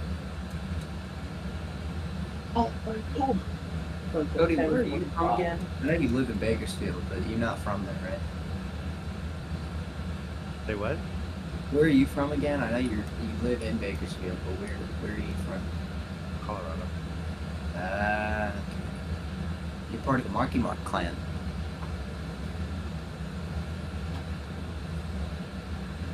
From the land of 10,200 feet. Yep. Are you from Denver like Mark is, or just somewhere else? Itty bitty mountain town. Itty bitty mountain. Okay. So I take it you really don't like the heat, given that you're used to the cold? Got used to it. Slowly.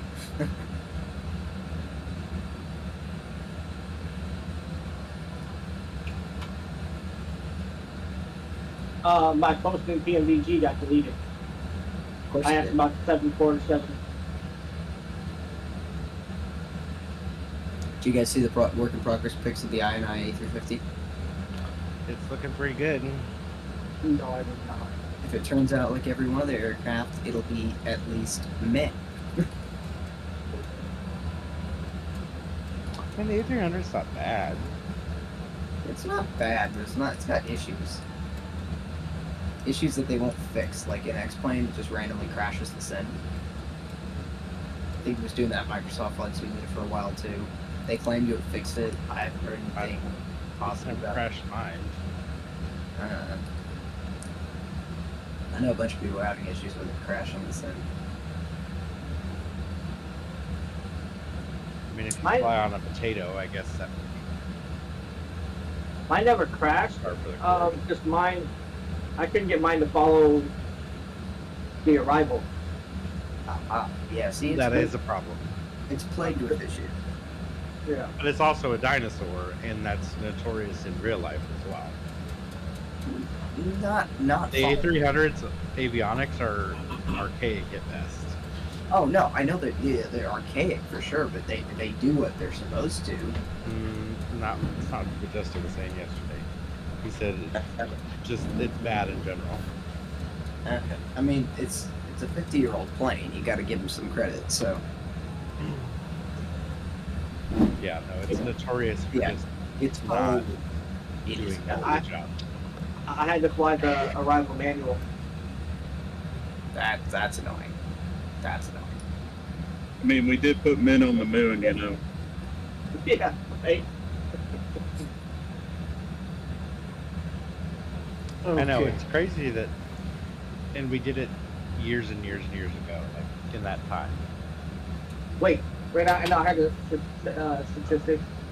We put a man on the moon with computers that only had like 300 megabytes of RAM. Right. It was something crazy. Right, it was like back to the megabytes cockpit. of RAM. And here it is. My computer has 64 gigabytes of RAM, and still probably have more than anything Yeah, else. you're getting a blue screen every time you turn around. Yeah. I think that's a skill issue, though. I think that might be a skill issue too. You know, I thought it was maybe GSL just my 19.3. storage space was corrupt. because I have all my games on the drive that I can't run any games. So I put it on a different drive. Nope. It seems to be anything with anti-cheats. I can't play. No matter how many times I've whitelisted them, let them to my firewall. I have no idea.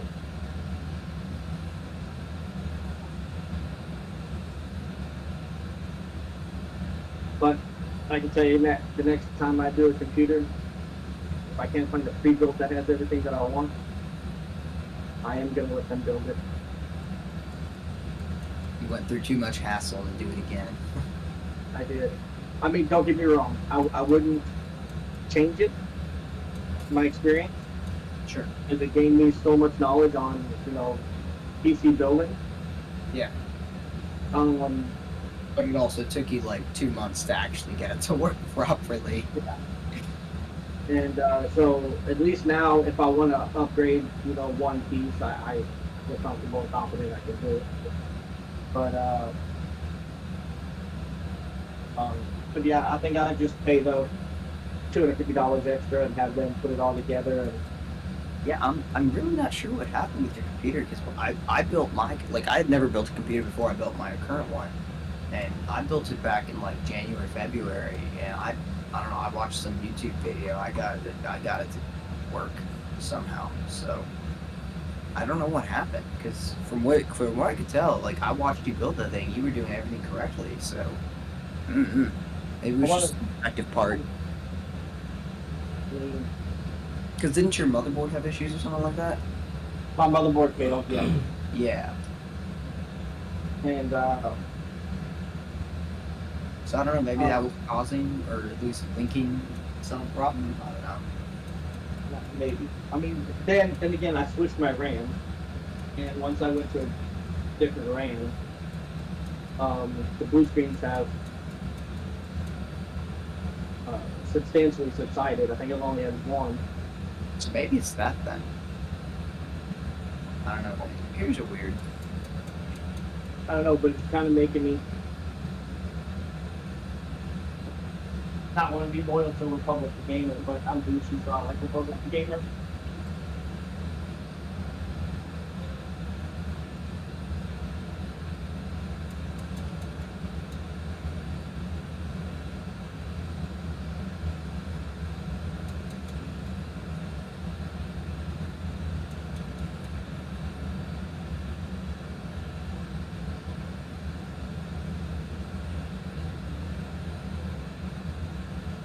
Yeah, I did Alienware this last time. I don't know that I would do them again, but I don't know.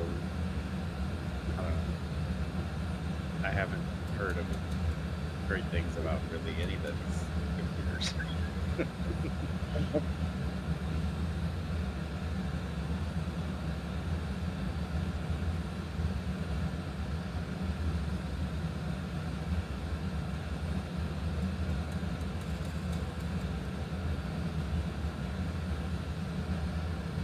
I mean, I don't know. I haven't really had all that many issues with Alienware. So if you get a pre-built Republic Gamer, it's solid. Mine lasted me for 4 years before the graphics cards went out. Yeah, I've had this for 4 years, and I had to have the motherboard replaced. And then I gave my computer to my daughter. Now she's gaming on it, and she hasn't had any issues putting it in any of her games. So, I mean, the ROG pre-builds are down. If I was going to switch from ROG, I would probably go Origin. Probably where I would go next. If I was going to get a pre-build.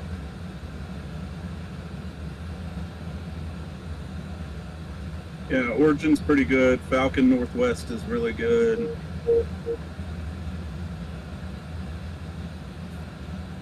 You know, I may even go, depending on the specs and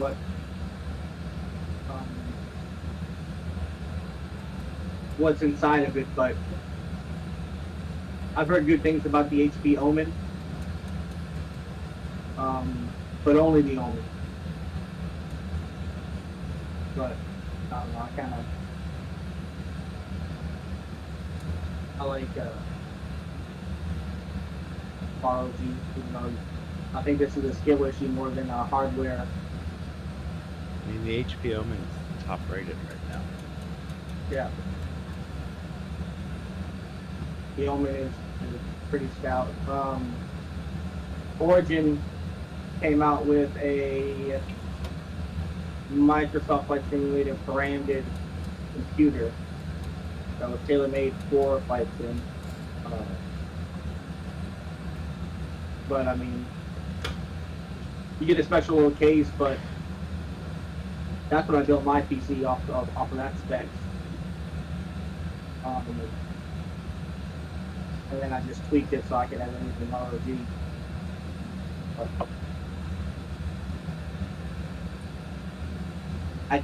I am finally now able to overclock my CPU, but I had to do it with Intel's Extreme Tuning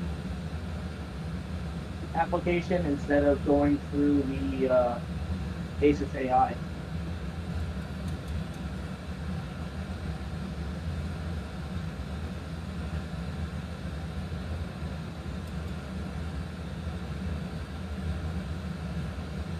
But it's still not as fast as what I had clocked it to when I first got it working before my motherboard went out, which is probably why my motherboard went out. But that was a RAM issue, not a CPU issue, so, you know.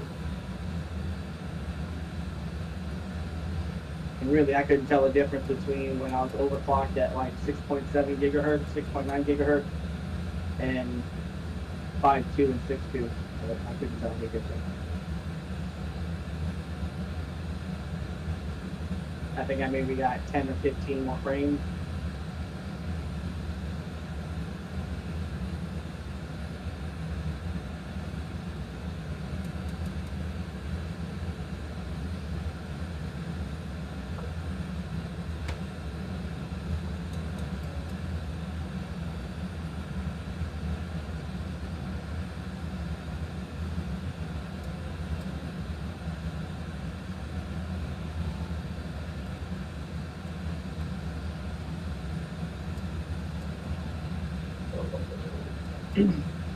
Hey, you know what, TJ? We had a better turnout for this event than we have in the past, so I'm satisfied.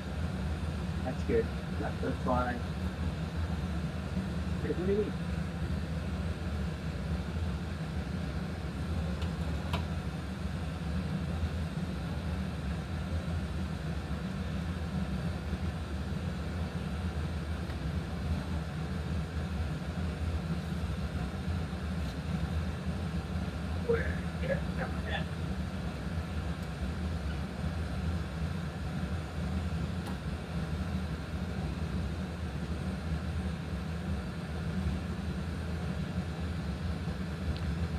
Okay, runway 12 right is what I'm expecting. So once we get past this next waypoint LB, we'll start planning for the arrival. And even if we have to redo it, if there's any ATC, I'm going to plan 12 right when I hold to Cancun.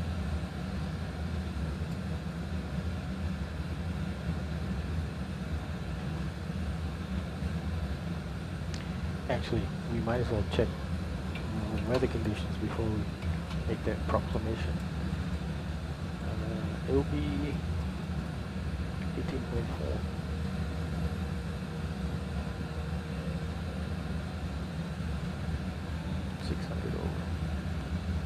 Okay, let's take a look at the weather in Cancun.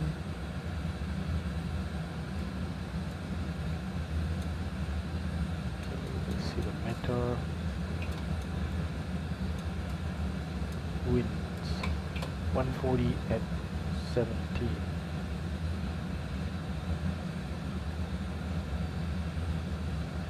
Yeah, 12 right should be good for that. 12 right. Okay, let's take a look.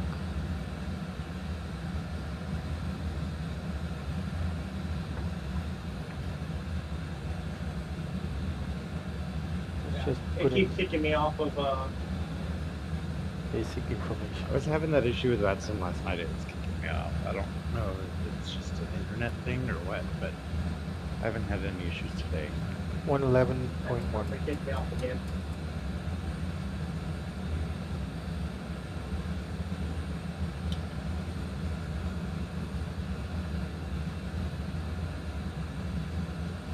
I was gonna stay off until I land, and then I can time accelerate and catch up to y'all. Not too far. Come on, TJ, floor at Mach 0.85.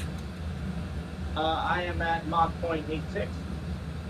All right, even better. Well, what's your ground speed? 471.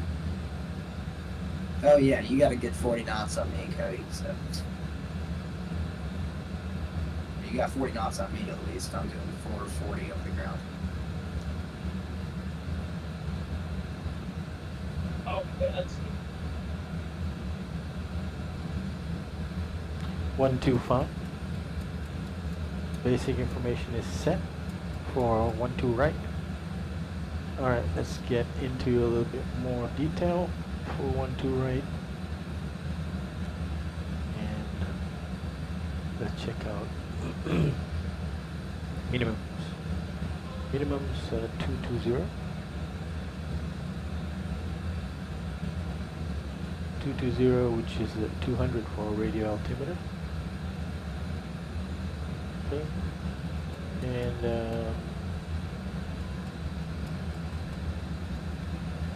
intercept is going to be at 1300 feet.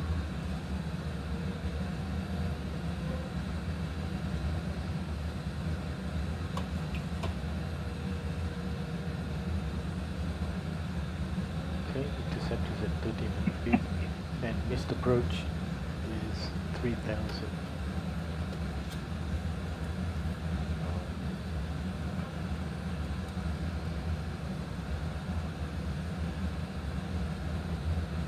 And we want parking. Doing this in an odd method, but 33, 36, 37, 38.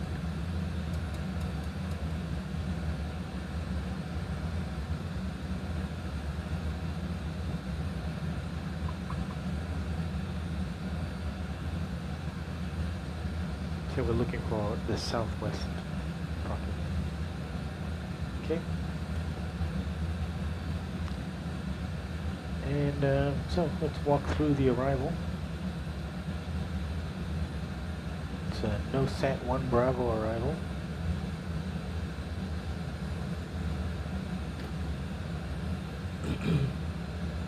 Let's step through the next page and a more reasonable view. Okay, stepping through that, we need to get to NOSAT.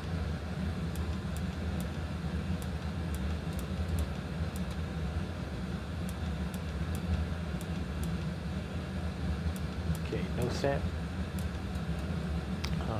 280 knots between flight level 200 and 220, and then it's going to be Hacho between flight level 180 and 200, 250 knots. Yep. And then no restrictions on lettuce Atmos. Need to be below 14,000 feet. Do you guys know why it shows some people offline and other people on VATSIM? I mean, I'm on VATSIM right now. Oh, you just have to select it in your, I forgot to select it in my little Smart Cars thing. Oh, I gotcha. Okay. Yeah, there's a Thanks. little thing in Smart Cars that you got to choose to Yeah. drop it on the menu. So Yeah. I just did it. I forgot to. Trying to see who's going to win here. My time is saying I'm supposedly, according to my plan, I should get there a minute before Cody, but Cody departed about 5 to 10 minutes before I did, so.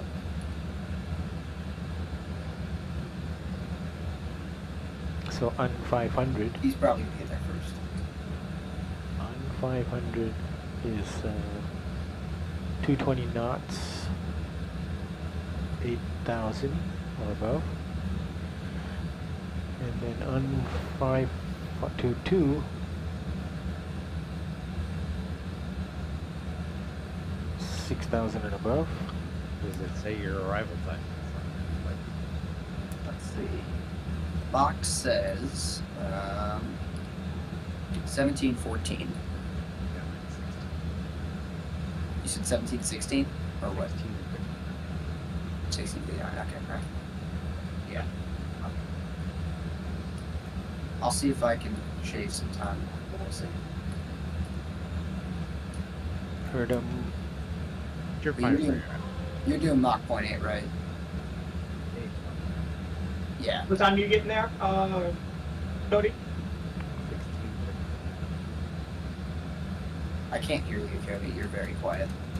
16:59. There we go. Gotcha. It says for me 17:24. Okay, so TJ's You're around. not very far behind. You You should be just enough for him to slow down and give you just enough time to be good to land. Well, he's also doing almost a Mach faster than me, or 0.1 Mach faster than me. So I'm only going 7.7. He's going 8.6. So yeah, he'll catch up quickly.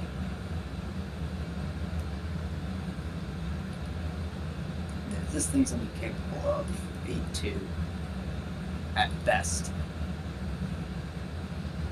If I didn't have this headwind, it would be in much better shape.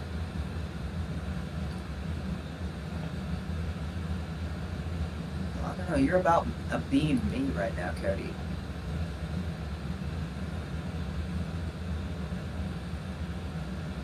No, we're about the same point. We'll see. Okay, so let's not get too distracted here.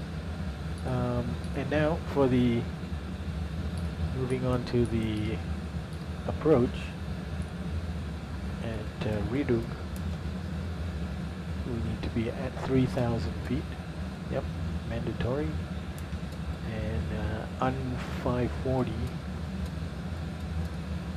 What do I remember? 506. Yeah, 506 is 2,000. 540. There you go. Find all my 500. 2,000. And then on 545, 1,300. So this is our intercept altitude is 1,300. And then we're landing on the ILS. Should capture the glide slope. And then the missed approach is follow the path, then turn right to 2,000 feet at on 581, and then up to 3,000 at fuels. Also, Cody, are you in a Neo? Yeah. Oh, that's, yeah. You're definitely getting up faster than I am, though. I've got these puny little IE engines. Holy shit, that's good. Yeah. The Pratt. Yeah, the Okay. Bratz put out quite a bit of power.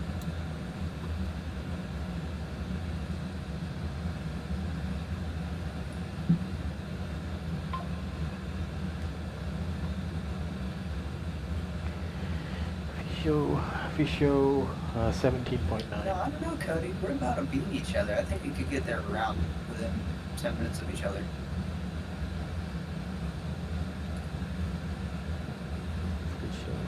It was only a 14-minute split when you guys were talking arrival times. Yeah.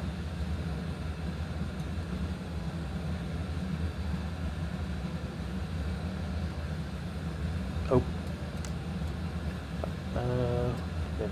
Yeah, I can. Oh, he's somehow Bumps doing off. 20 knots faster than me, though, even though there's a higher wind component in that area. That makes no sense.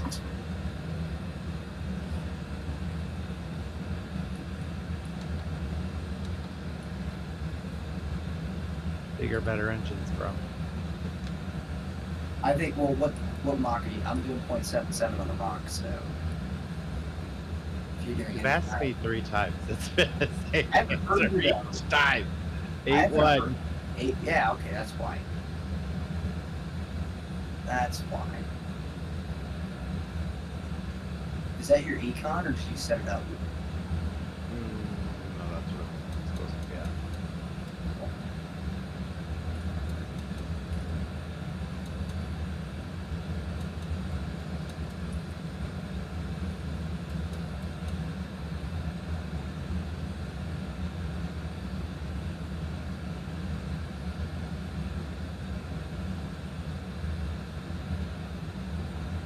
So Cody's at 461 knots. He's faster than me. He might get past me. It's not really gone there. So Keaton is going at 441. So I'm going faster than Keaton. Behind Cody is somebody else, also going to Cancun, but from Philadelphia.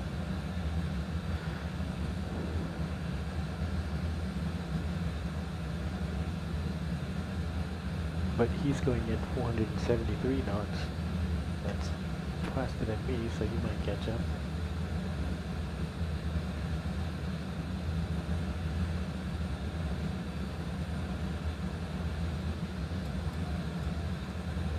Just chilling behind that Delta.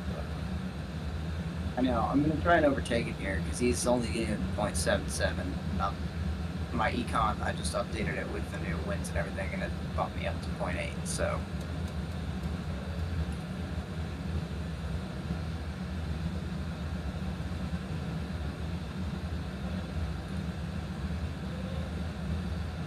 Man, that real world flight still is not even.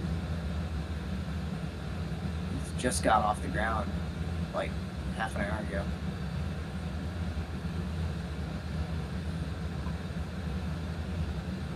Yikes.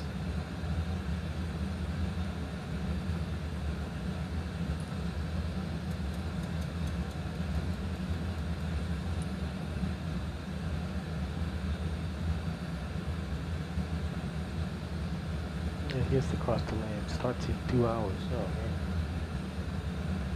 Starts in 2 hours, which will be essentially 15, 16, sorry, 1700. So we'll be arriving right when that event starts.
Next level would be 400, and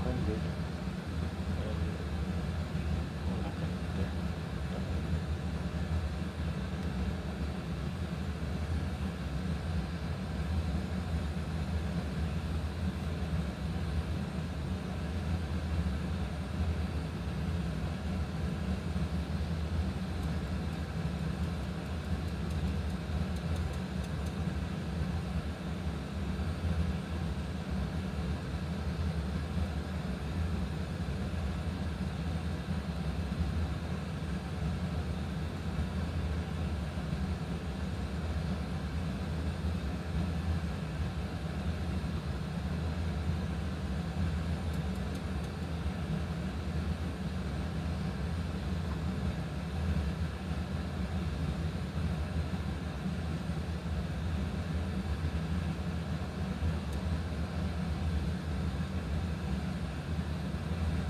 I'm gonna go grab some food.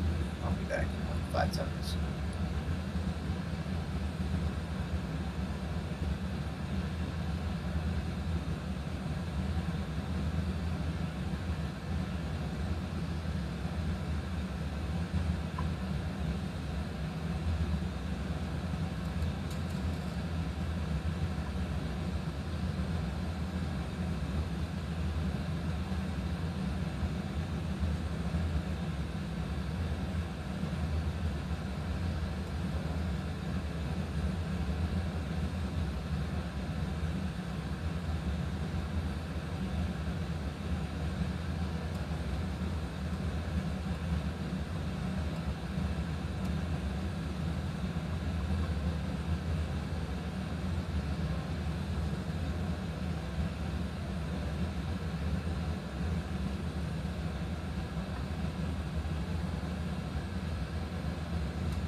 Doing a recheck of the weather in Cancun.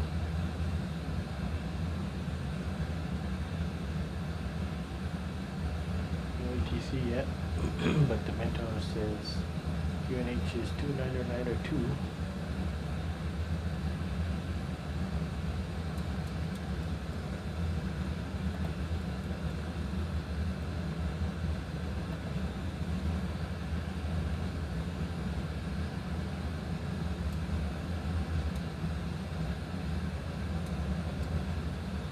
All right. I'm gonna get that back active.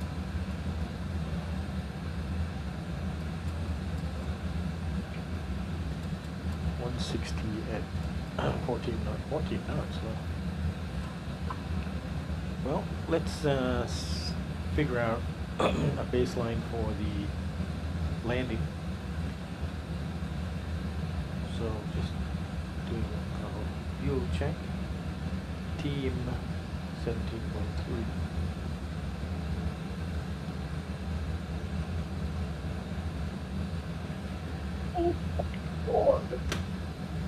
So I'm gonna just go out of my way and say we're gonna be 1,000. Oh, right, let's go shop. Pounds overweight for the landing. So 1,000 pounds overweight would be 145,400.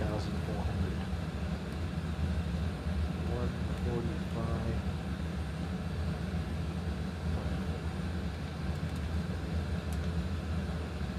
And we'll just say flaps 30, auto brakes 3. So let's go ahead and run a calculation.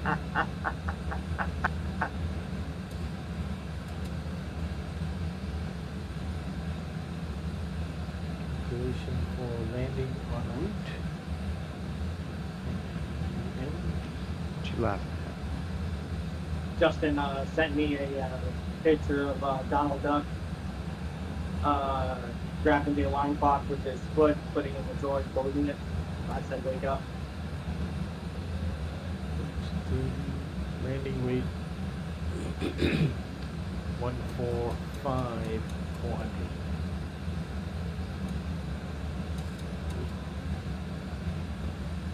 And it looks like VREF. Man, with my Oakley SI, let's do the calculate.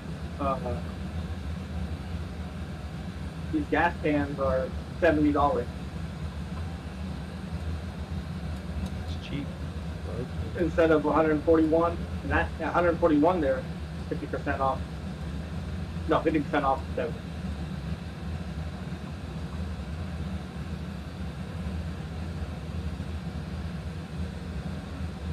Oh yeah, my glasses that I have on right now, my prescription ones. I think I walked out $400 for them, and they're $800 regular, $200 per lens, and then it was like a $385 frame, and everything was cut in half. Oh, I gotta. It's cheaper going through that than using my insurance. Let's try that thing.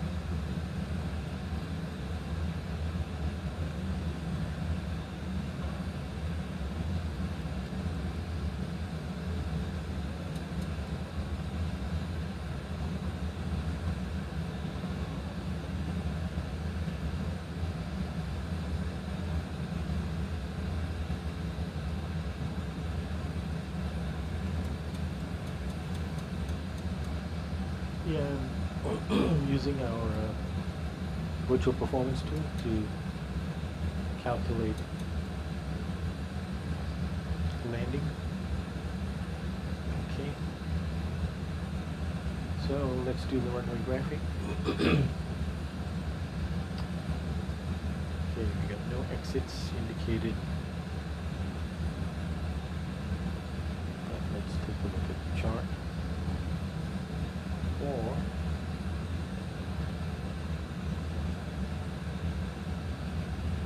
runway 12 right.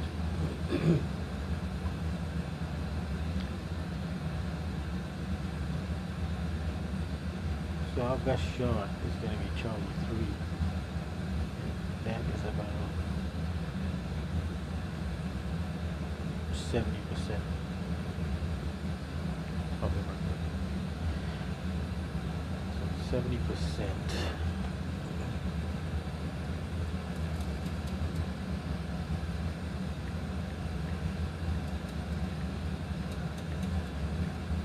Of 11,483. It's 8,000 feet. 8,000 feet. Oh, I guess we could make that exit auto brakes 3.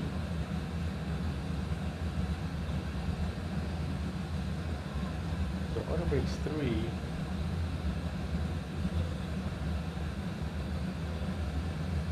possibly we can make Charlie 5, or at least Charlie 3. We don't want to be 5. So we'll do auto brakes 3, which is what we're doing. Already set. So there you have it.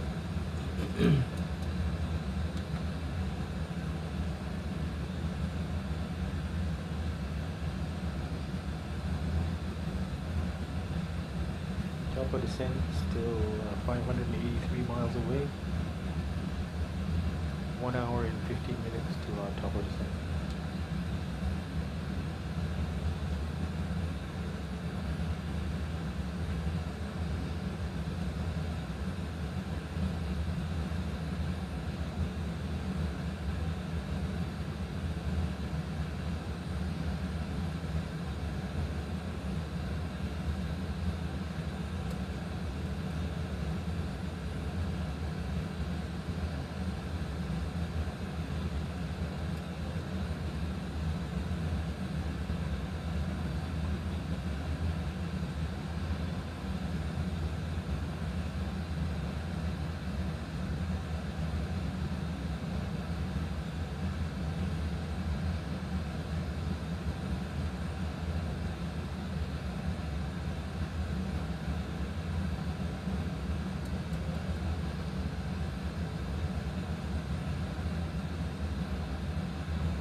17.2.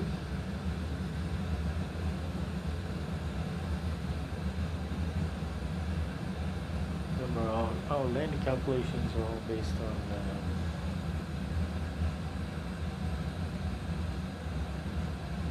1,000 over the plan. We're now 800 over the plan. So there's some room, but we still have a lot of flight time left. Just under 2 hours.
MMUN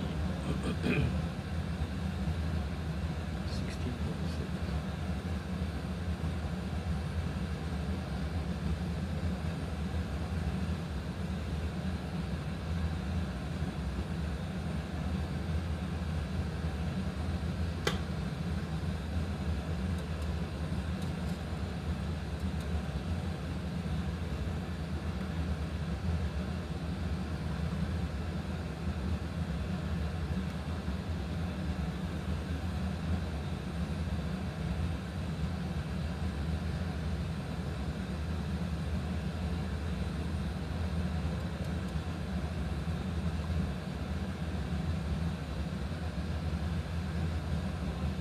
Oh, Cody.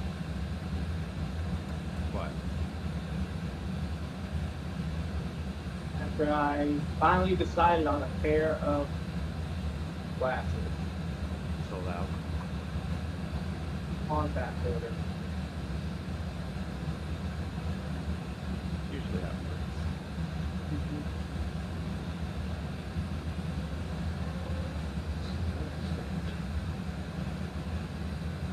That will still something clear anymore. I do have these smoke black.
Going 454.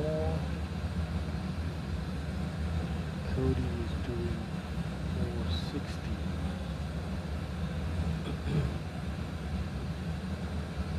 And he's at flight level 340. 380. You know, I think we might go with the purple focus logo. I had that on my last pair. I have the orange lenses right now with the silver sticking out.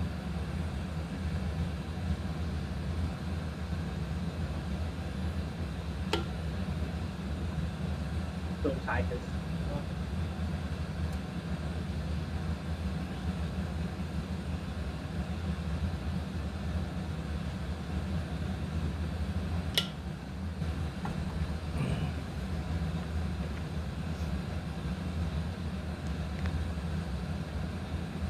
Okay, since we have a surplus of fuel, how about we punch up the speed? So, performance, let's bump it up to Austin Dex 60. Try let's do reconnecting to 65. VATSIM now. Out. A little outside of the airspace.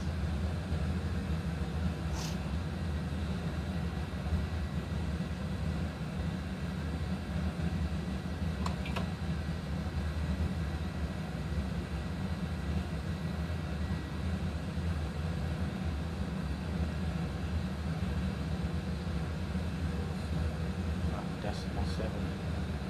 8 ball.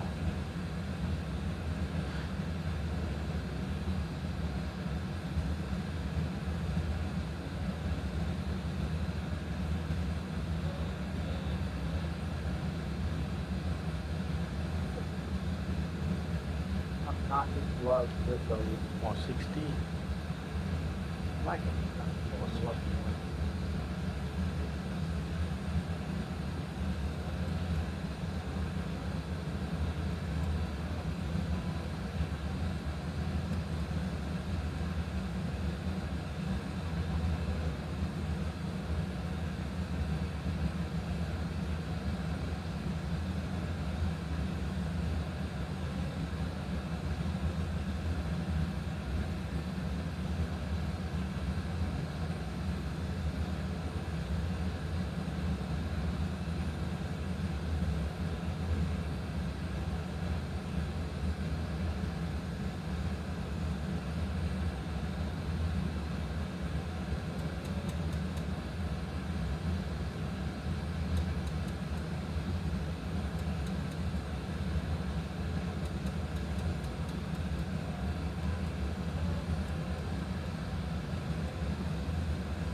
So I've gone up to cost index 65, and now our cruise speed is decimal 799.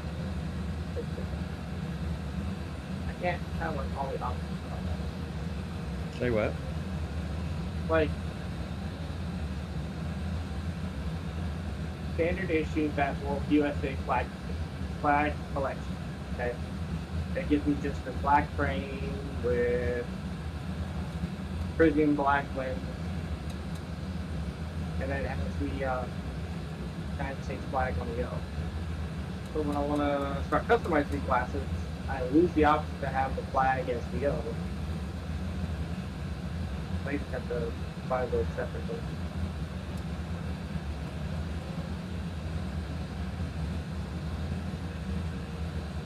They may be a special edition.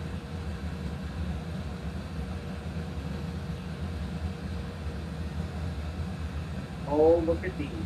That's what I'm talking about. Excellent, baby.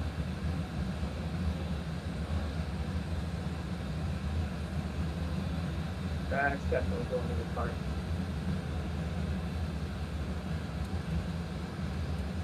Baffle, which probably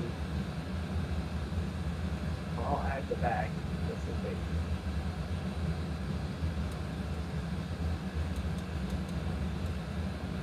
I'm taking a little bit tighter.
Mr. Cody, my time is just updated, and my new arrival time 17:06. So slowly catching up. 16:52. All right. TJ, what about you?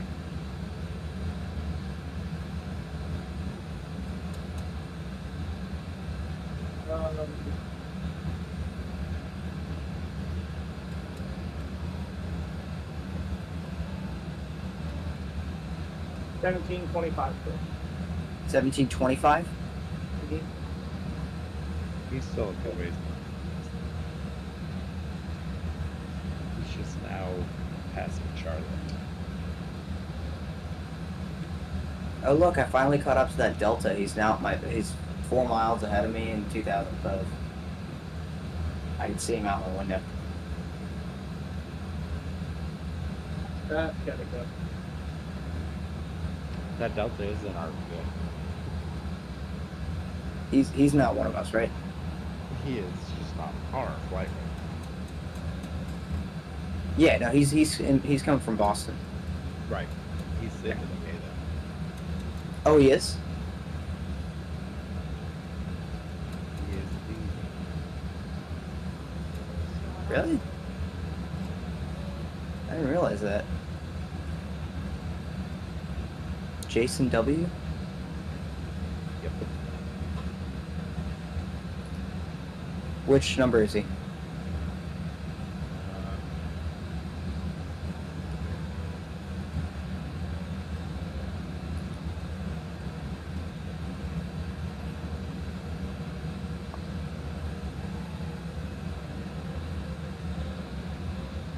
Oh yeah, I figured out what these manual pirups are, TJ, that have a lot. Is it's showing like they disconnect their simulator and then they reconnect and then file the pirate. That's weird. So it's like the sim crashes or they close out and then they reopen it back up on the ground and then file.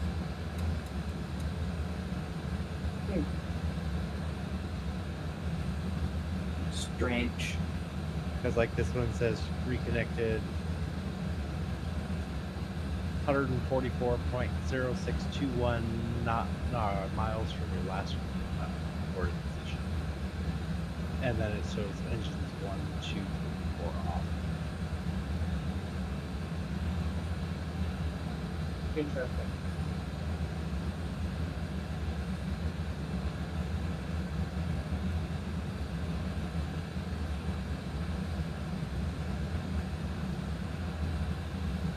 So either they're sim crashes or they're disconnecting. Or it could be both.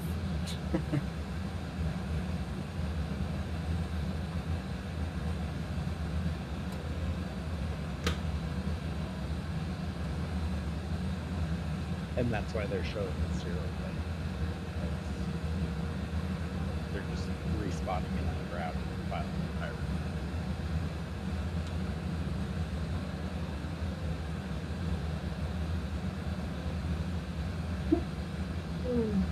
At long last, I have finally overtaken the Delta airplane. Well, you need to file. Pipes in the chat.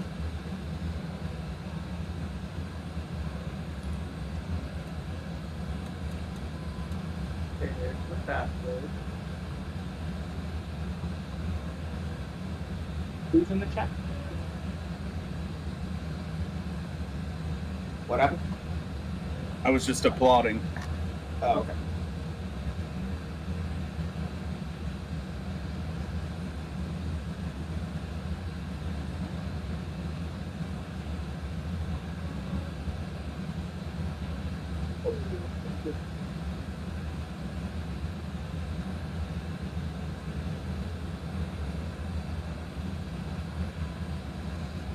Okay, well, over water now. Crossed over the coast of Florida. See that here.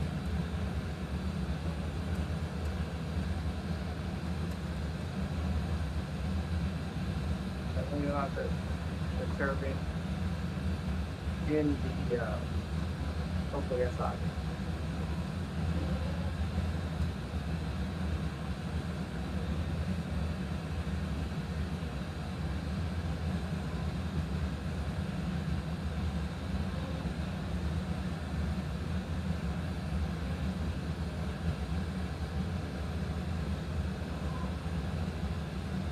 And I didn't even see my glasses when I launched. on either website. Standard open site, don't look at that one.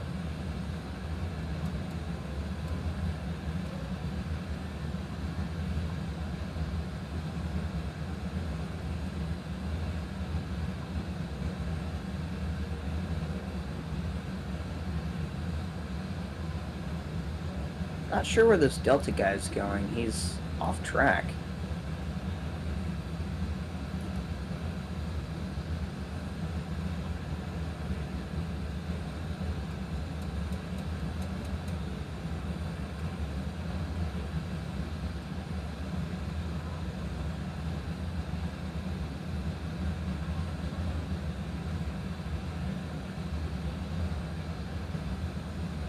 Showing he's going all the way down to Fort Lauderdale and then turning towards Key West. Yeah, that's what my thing originally had me going down to just about Abeam, Miami, and then kind of like halfway between the west coast and east coast of Florida, around Miami, and then going all the way down to Everglades, and then making a left turn. But I just gave myself direct to Canoa, which is the oceanic entry point, because I didn't want to have to deal with any of that.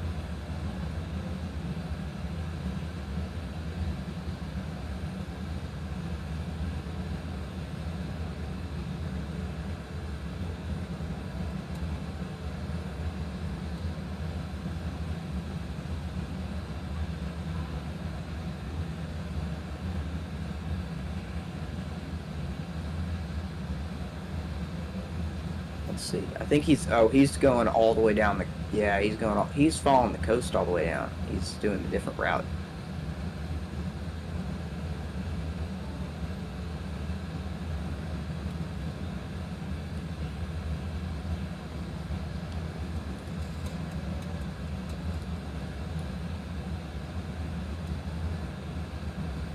Coast.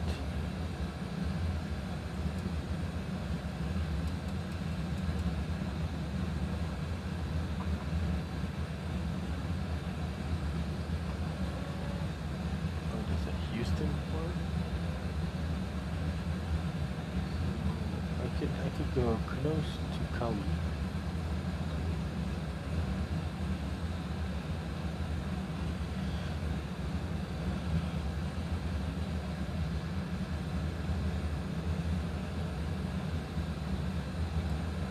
I'm in Miami for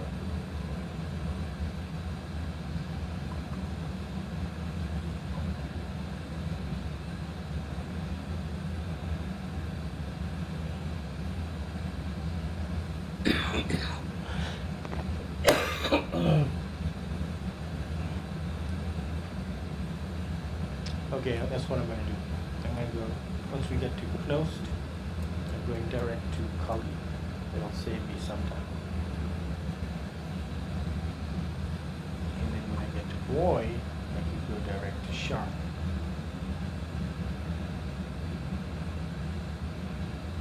Yeah, it doesn't save so much.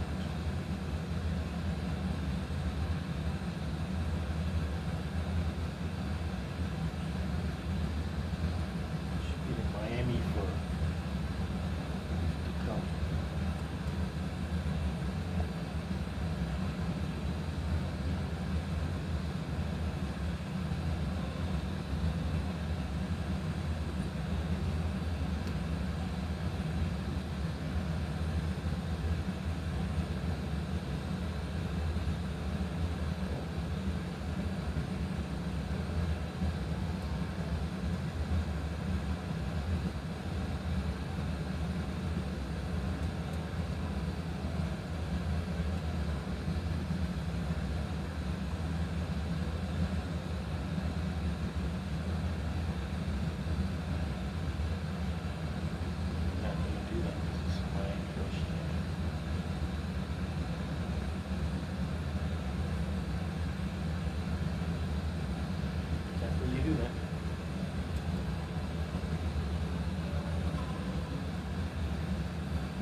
Oh, I finally have a tailwind.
Cody, which arrival are you on?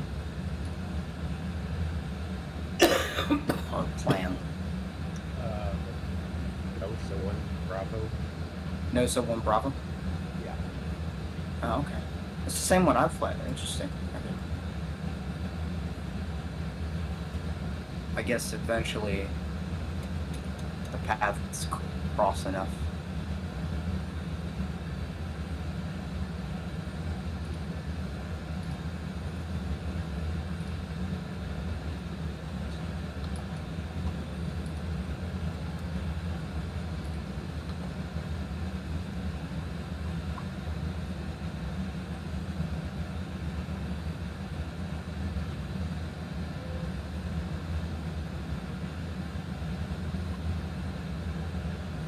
Are you going all the way out to RIDUG for ILS 12 right?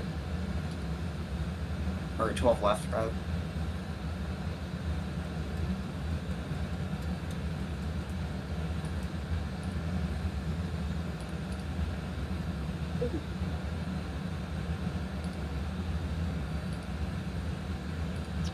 Probably. Okay. I'm gonna do that just because it's easier and I don't have to vector myself. Huh? Yeah, that's kind of. Oh, that works harder, not harder. No brain power required. That's the way I like it.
center tank is almost bone dry.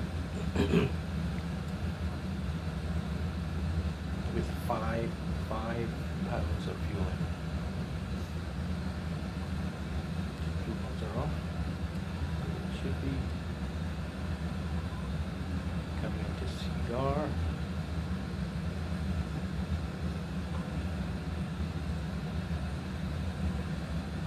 Next Cigar.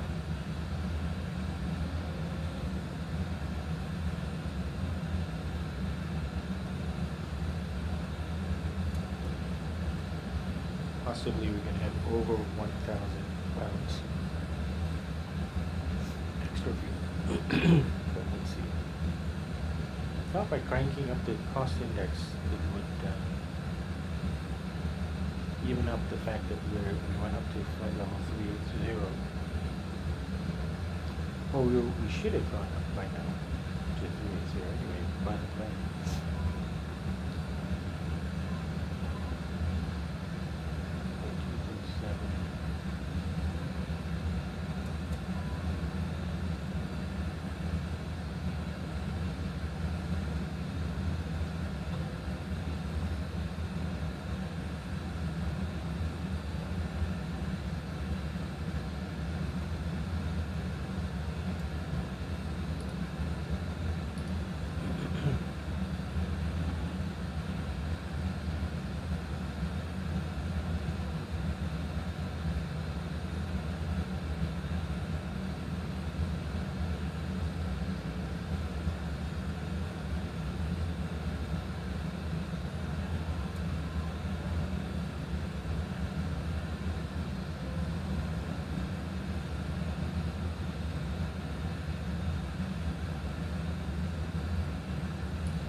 Should be 1,200 pounds more than the plan,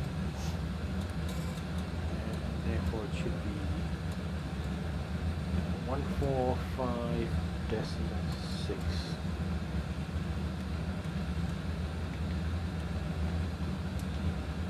Still per plan.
491. He's going about 15 miles. He's 15 knots faster than me.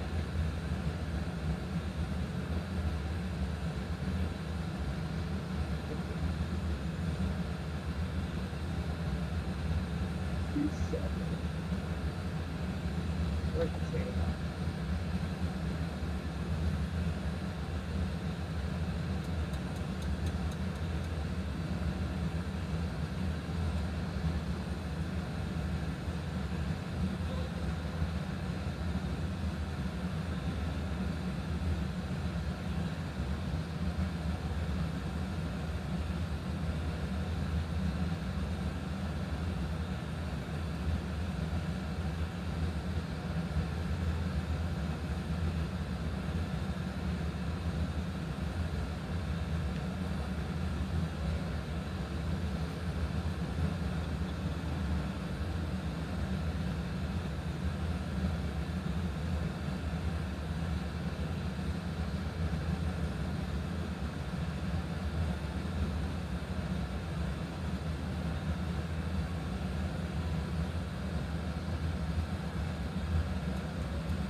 events coming up.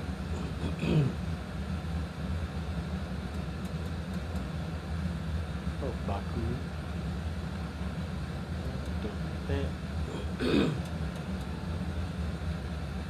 Across the lane starts at 1 o'clock in an hour.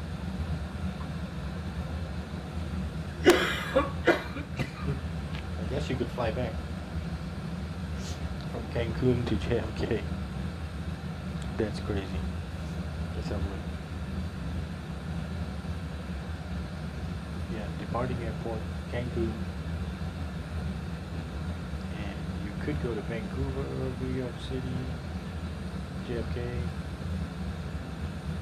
Quito. But no, not for me. Let me just flown here. Livery.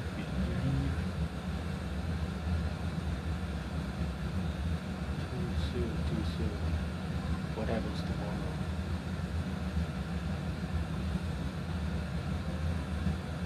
West Coast weekends.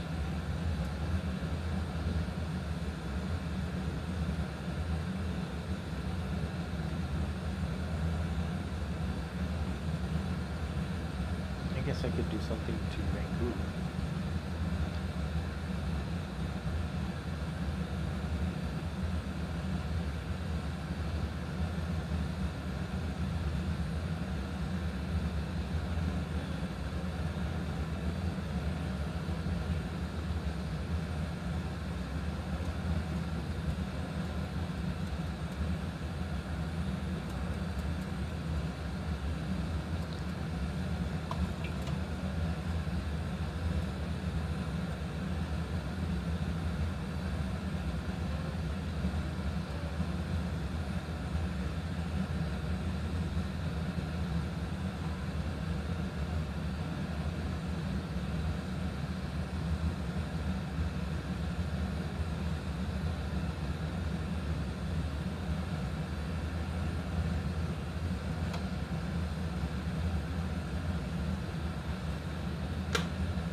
Got a random question. Anybody having issues getting on Amazon right now? Amazon on the website? I'm just on the app on my phone. Let me see.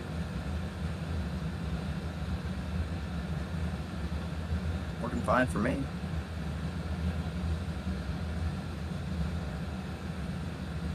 Interesting. Oh, yeah, it works fine.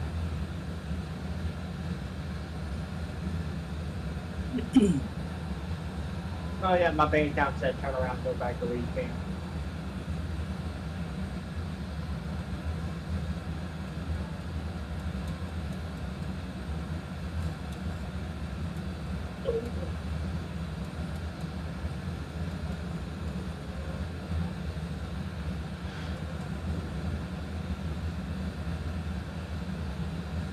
But just Joe sitting there looking at Oakleys. Yep. Sure am. And finish this the best I'm gonna go buy a new watch. I was trying to look for a stick for my Xbox.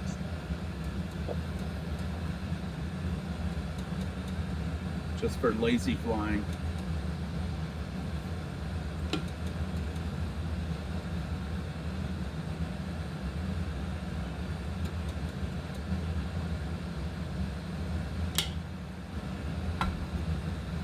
Yeah, when that what is it, Wind Wing comes out with all their stuff, that's gonna be awesome. Oh yeah, that's a good idea. Do you know if that Airbus stick that they're coming out with, if that has haptic in it? I have no idea. Which stick, the Wind Wing or the Thrustmaster? The Wind Wing. That's a good question. I know the Thrustmaster does not. I have that. It does not have haptic, but the Wind Wing might. Is that Just look price like point? when they were- We're gonna change the game. Boy 14.1. I think it might. Yeah, it looked like when they did their announcement, they announced the, I forget what they called it, but it had haptic for like DCS, and then They also showed an image of the Airbus stick in the same preview. So I was wondering if it had haptic as well.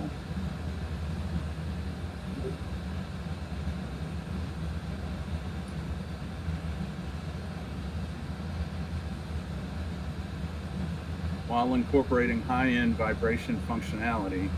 Yep.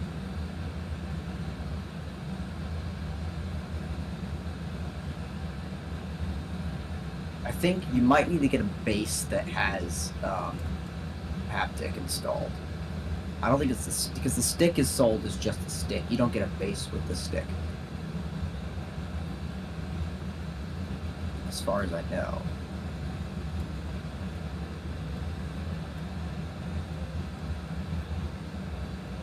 Yeah, I think you need to get the Orion base.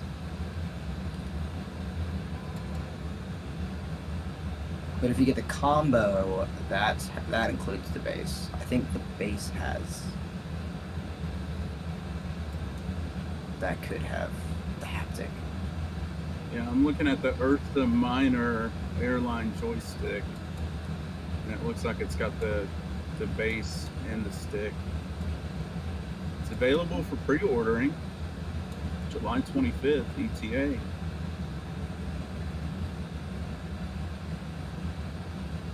So the combo stick,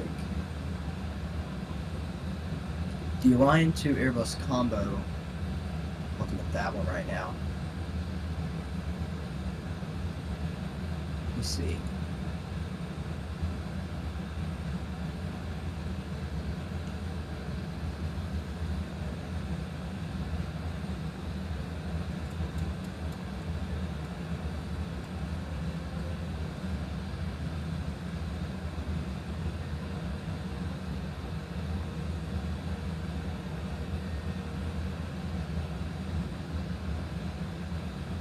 I don't think any of them have haptic.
Sneaker 13.8.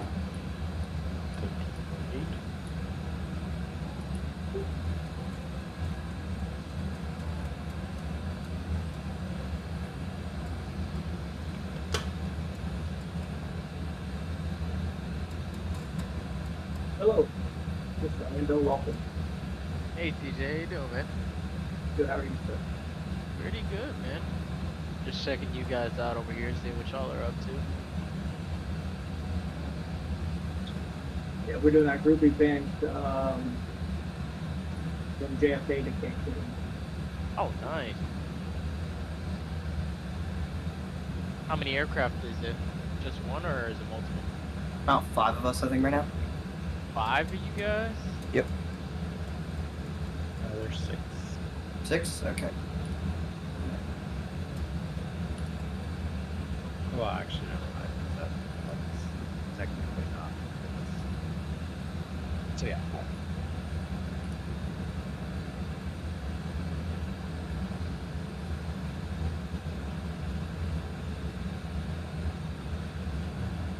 Okay, so it's 1,200 pounds more than previously indicated. Be interested to see if Cancun is going to get on before we make it in or not.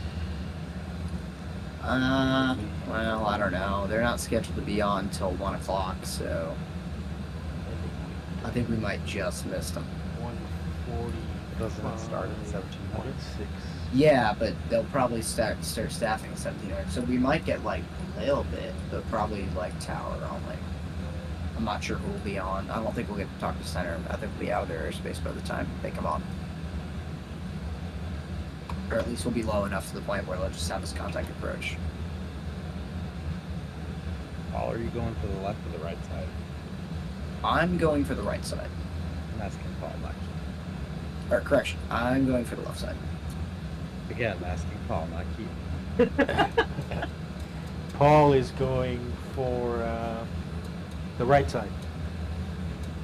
Looks like you and I are a little close, so I'll set up to the left. So we can go in fairly simultaneously. Yeah, that would be good. Yeah, simultaneous approach. Nothing better than that. As long as you don't bust the no transgression zone, Cody. I'm sure we'll be fine. We'll see. Mr. Too Fast on final approach. Mr. Slow down to a snail's pace. Ruin everybody. 190 is not a snail's pace, man. I keep telling you that. That's your story. You're sticking to it, but I'm not buying it. I have. Do you want to go look at my pirate? It'll show you the graph. Don't worry, Cody, I'll go and delete it. Jeez, if he was at 190 and at a snail's pace, what were you doing? No, I was 190 at 5 miles too, and this guy called me slow. God. Yeah, no, that's not slow. Yeah, I know. Pretty fast. I was like booking it down the pipe, and this dude's like coming up on my ass at 240 knots at 10 miles, and I'm like, what are you doing? Hey, Cody, I think that 5 miles changed because it was 15, then it was 10, and now it's 5. The story has changed quite a bit. The story has always been I was 190 at 5 miles. That's been my story since the day of. I don't know what you were. I don't know what you were doing, man. I'm gonna go find the pirate and look at it.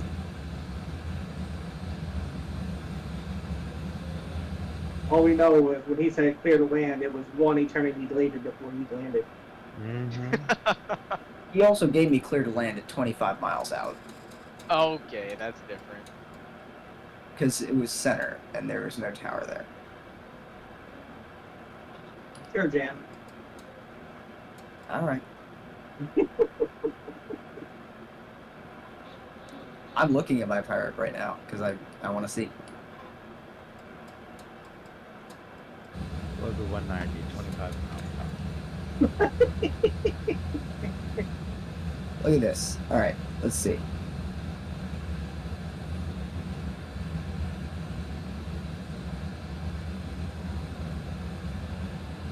Does it show up on the map? Does like your plane show up on the map when I look at the graph? I don't think so.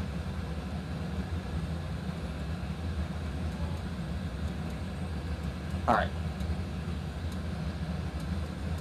I'm gonna pull the plate because I want to look at it now. What was the altitude? This is fine. Let's see. Alright. So So the final approach fix was at 9,800. All right, at the final approach fix, looking at the graph, at 9,800 feet, I was going 189 knots. So. But you said it was 190, so I mean that's a difference. 1 knot difference. That's a big deal, and that's just what Smart Crash recorded. But I was definitely 3.2 miles per hour. What? 1 knot is what? 3.2 miles per hour. Yeah. Okay. So I was going fine. I was 1 knot slower. Fine. I was 189 knots at 9,800 feet, which is the final approach fix, and then I cut the power after that. After the final approach fix, I am well within my right to go whatever speed I want. And my VREF was 120, so. Oh, you had to slow down a shit ton. Even 119 knots, even 190 knots is fast. It's like ridiculously fast.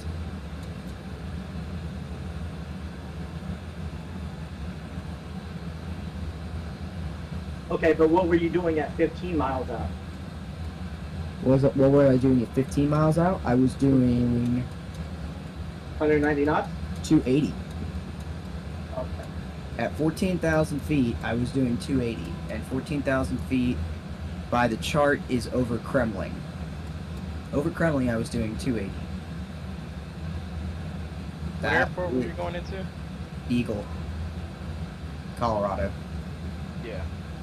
So, Kremling is, let's see, track miles wise, it's 13, 19. I was just leaving Kremling as you were turning final, and yet I still caught up to you. Yeah, turning final, like, there's 13 miles between Kremling and the final turn. And then there's another 15 miles, or 17 miles between the final turn and the runway. So, that's not a surprise. You were only 13 miles behind me. Anyway, I turned final at, let's see, Aquila. That was 13,000 feet. I was going 250 knots as I turned final. Can y'all hear me? Can y'all hear me? Yep.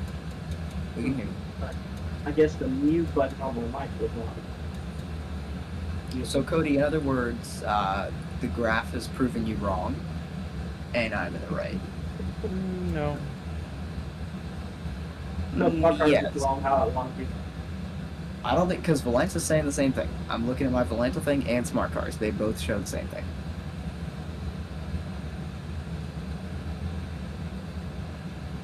So, yeah. Alright, boys. Probably gonna finish up this flight to Nashville, and I'll meet you guys up soon. Alright, cool. Yeah. See ya.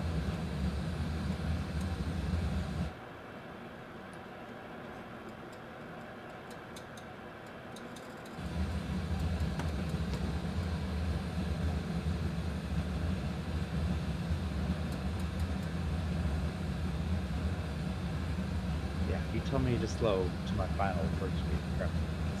So, that just tells me.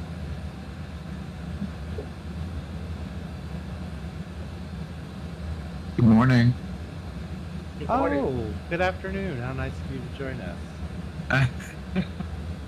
I'll be back in a little bit. Oh, goodbye.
lights out, I guess I should start planning my arrival.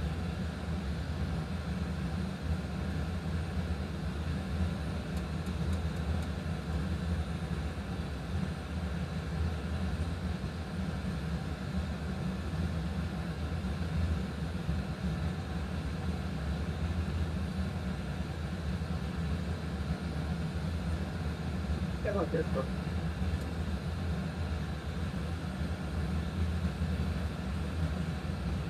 Alright, final little stretch here. Basically direct to NOSAT now. So.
Getting ready.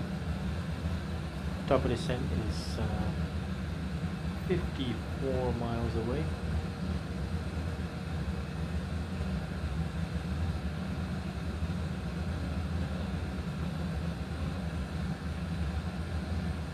About 6 minutes away. We've set our MCP altitude to the next constraint, which is flight level 220.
Looks like Medina Center just came online.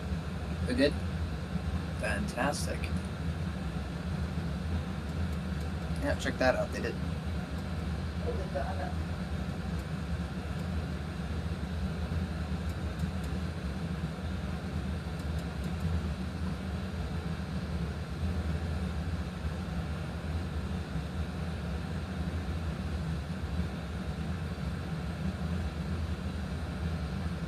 Well, San Domingo Center did. How do I see ATC? Say what? But how do I see ATC on this contraption? Are you on the VATSIM radar? Yeah. It'll just automatically show it.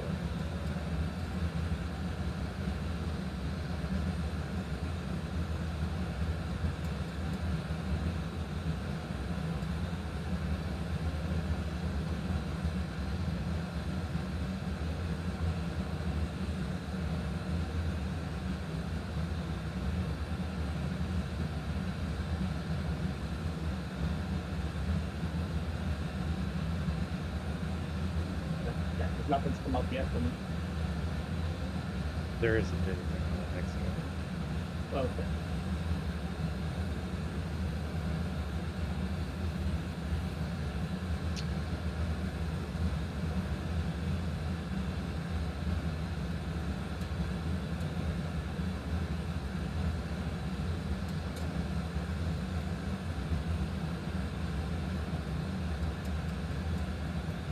There's quite a few aircraft on the ground already, though. Mm-hmm.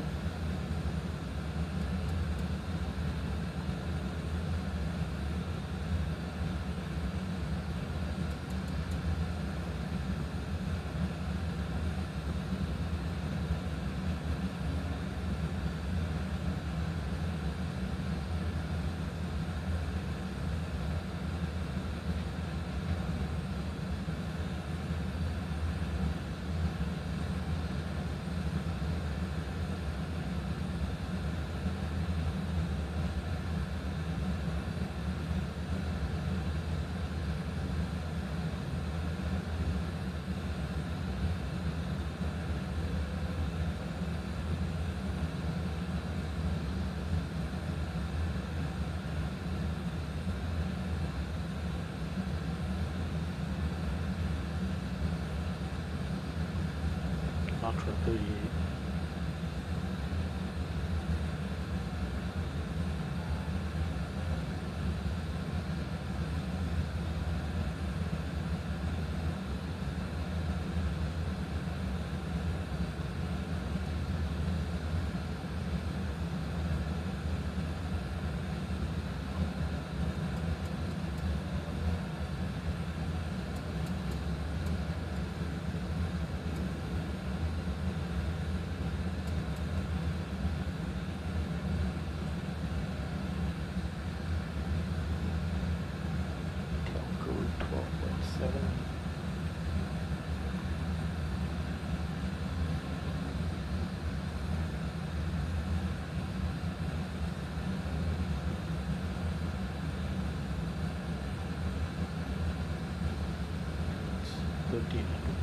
Cody, just FYI, JetBlue parks Terminal 4 at Cancun.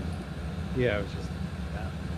Yeah. I'm parking gate 56, or I'm planning on it. My gate. Sorry, muchacho. No. You stole my call sign. The least I can do is get that gate. Negative, sir. Yeah, we'll see. I'll just run into you then.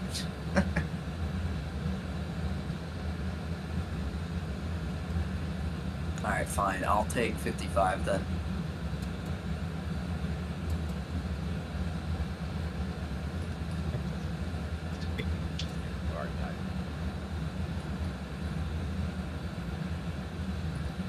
Whatever, I'll take one of those.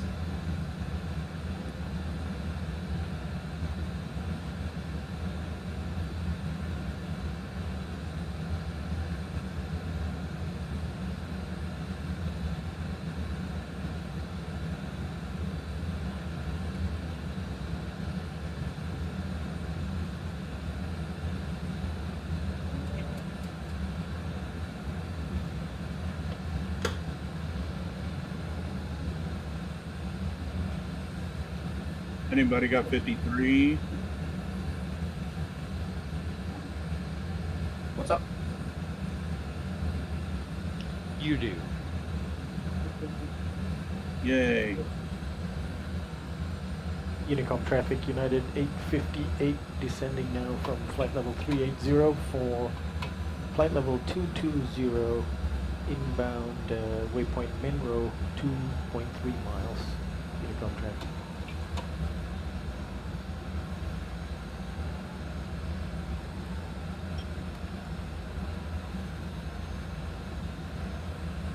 Okay, descent checklist. I mean, I feel like it should be a first come, first serve kind of thing. I don't know. Pressurization, landing altitude has been set. Recall. Check. It technically is. It's just for planning. Planning to VREF minimums. Any excuse flight 30-146. Okay, next time you fly out of San Diego, I'll give you vectors down to Mexico before I give you vectors up north. It didn't go well last time, so. That wasn't my fault. I gave you good vectors. You just didn't turn in time. said no. You didn't turn. I can't prevent you from turning. Let's get the QNH. QNH. Well, that meaning it was a skill issue on one of y'all's part. I should have given you gyro vectors. That would have been cool. Still 299. It's basically where you say, like, turn 10-degree bank, and then I tell you, like, you turn, and then I tell you to stop the turn.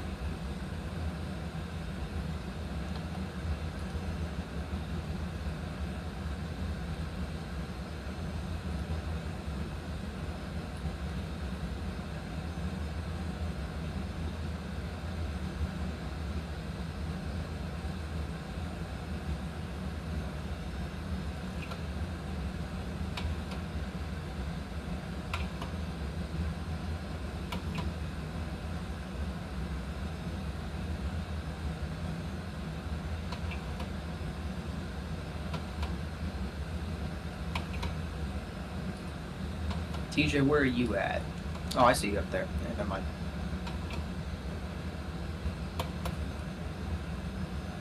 I would have time accelerated, but I got the Air Canada in front of me. Uh-huh. Is he also going down to Cancun? Yeah, he's also at Cancun. Interesting. Okay. If you weren't coming into a bunch of controllers coming online, I'd say just give yourself a shortcut. I have no shortcuts. I'm straight south from here. Just turn. You should be able to turn yourself direct to what's it, Walkie, and you should be fine. Direct Walkie.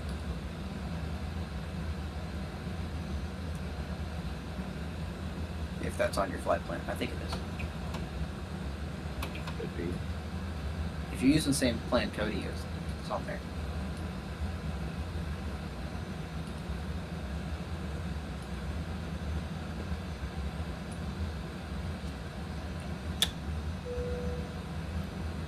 Yeah, there's too much space between you and that Air Canada for you to get in front of them at this point.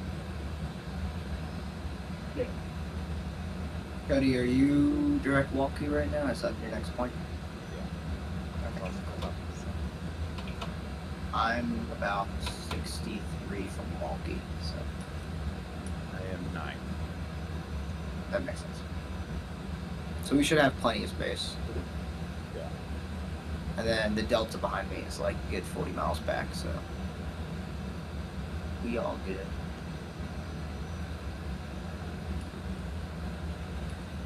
We're slow to final. 60 miles.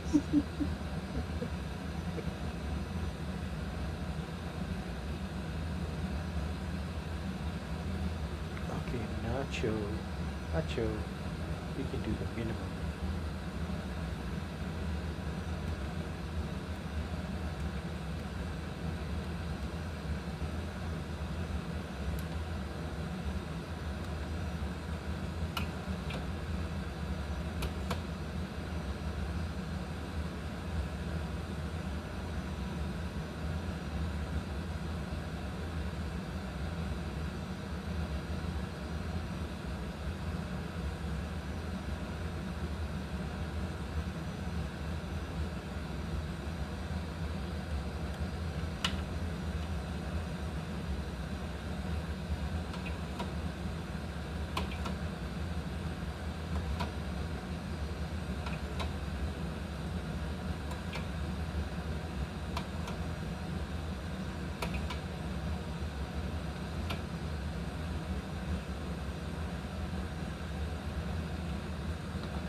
Air Canada, 777 in front of us. Hopefully he launches it off before the time I have to park.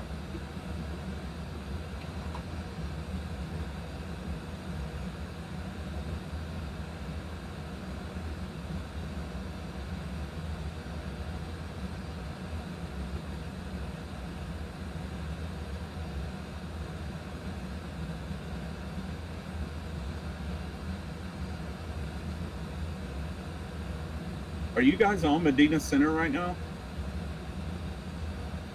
There's no center online.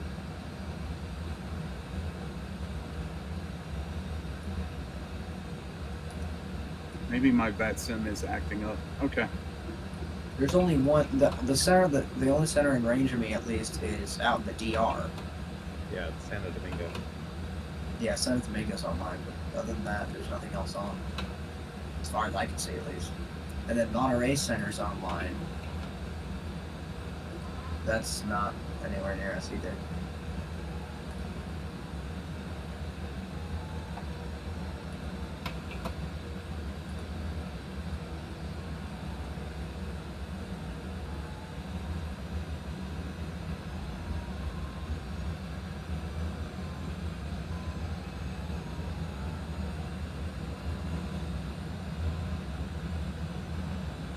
You're on the drop. Down you go. I think I got like 30 miles just on top of the sun. Yeah, about 35.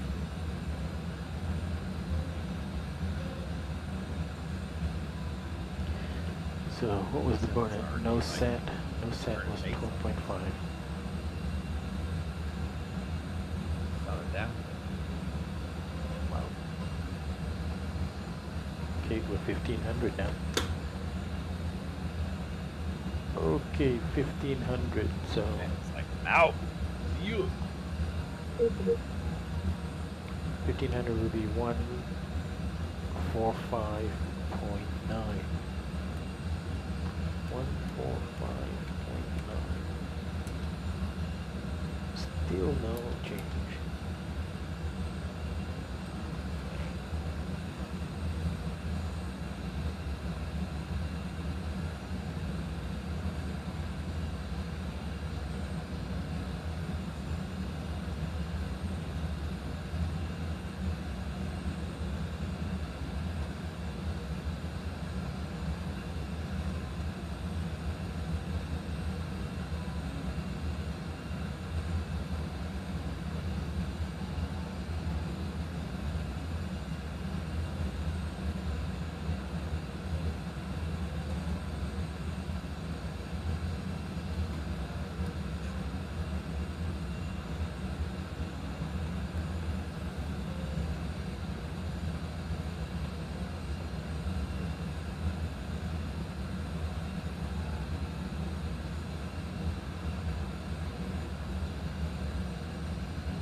Right.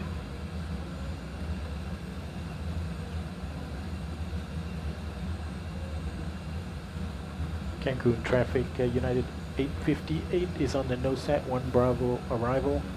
Expecting ILS 312 right. And expected time of arrival is 1701 Zulu. Cancun traffic.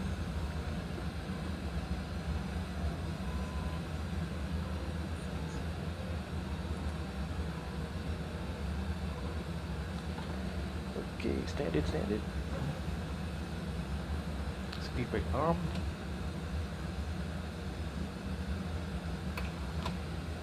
We're at Hacho for Cody, I see you on the 80. TCAS. Okay, let's drop the altitude down to 8,000 feet.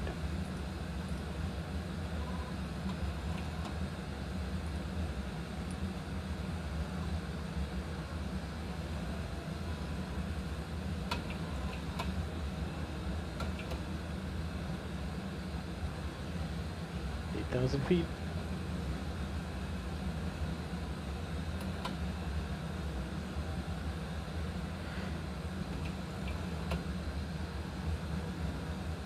Our intercept was 1,300 feet.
precipitation in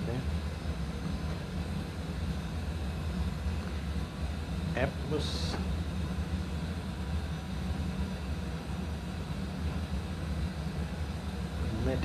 Lettuce 12.3.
Lower, and Atmos was 12.2. Slowly but surely, our gates are being taken.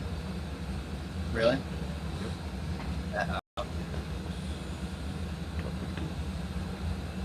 No, it looks still pretty open.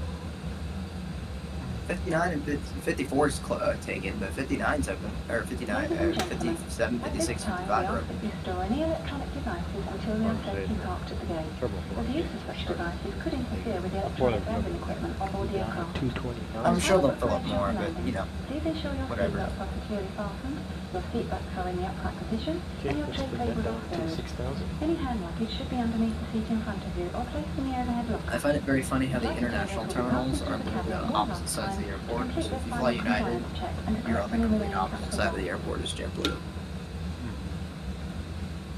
And American looks like, unless one of them's got it wrong, that they park on two sides of the airport.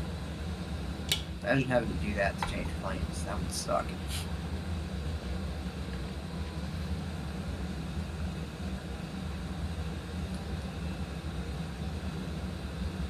I mean, you wouldn't have to change planes.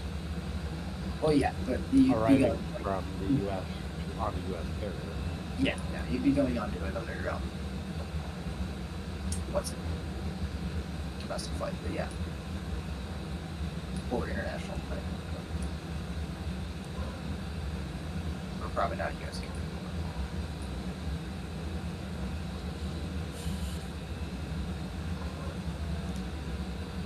I mean, hey, there are those people that just, take a flight for fun. They literally just hop on a plane and then hop back. So, I feel like that's something you would do. You feel like that's something I would do? 220 No. That's flex up.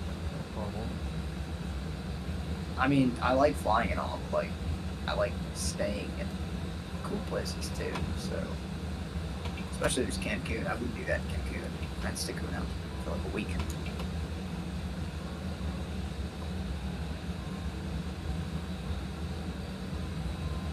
Traffic, American 200.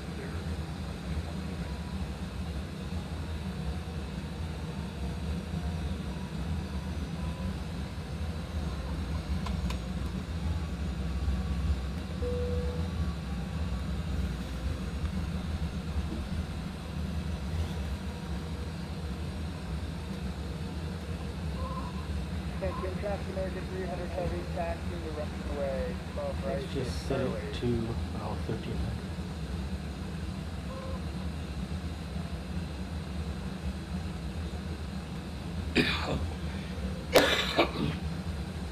Yeah, it looks pretty crowded down there.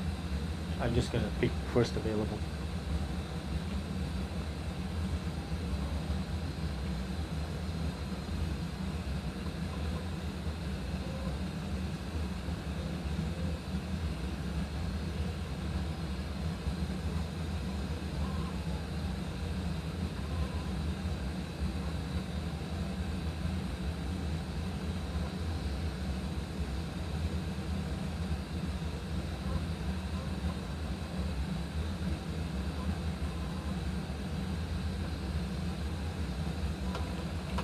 JetBlue,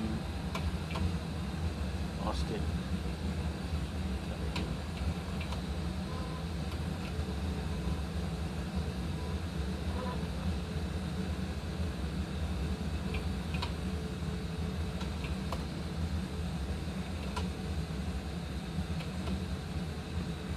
Cancun traffic, American 1 is back to runway 12 right, via Echo 2, Charlotte.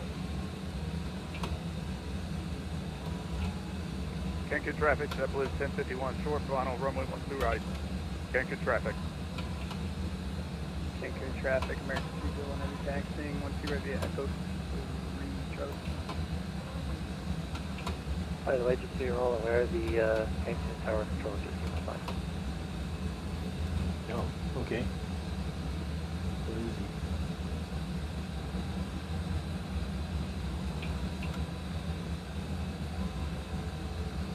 .118.1.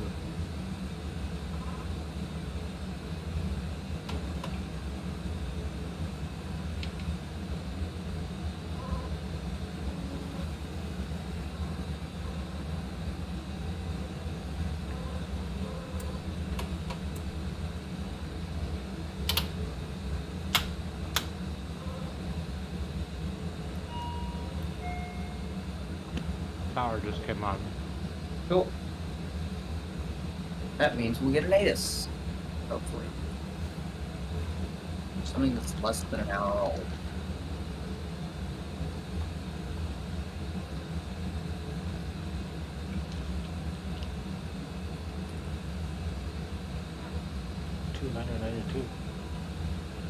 Hopefully approach gets off.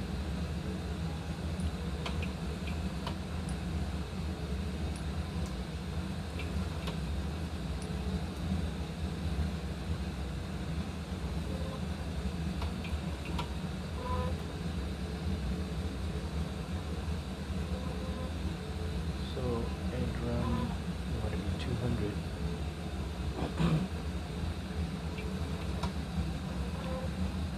is below. That's such. So before we get to bedroom, we probably want to do flaps 1, and maybe flaps 2 or 5.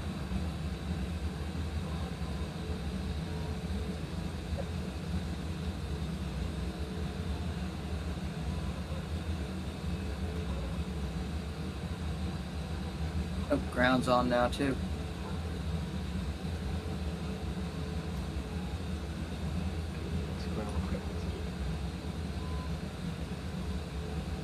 Jesus, I wish they would let me know. I just touched down, vacated. I don't know which one to switch to. Just go to ground. 1210. 1210, yeah.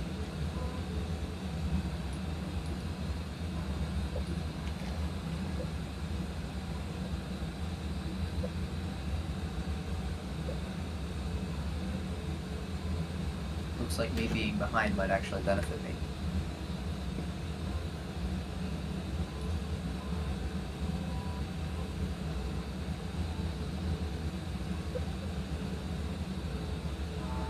Okay, let's go to flaps 1.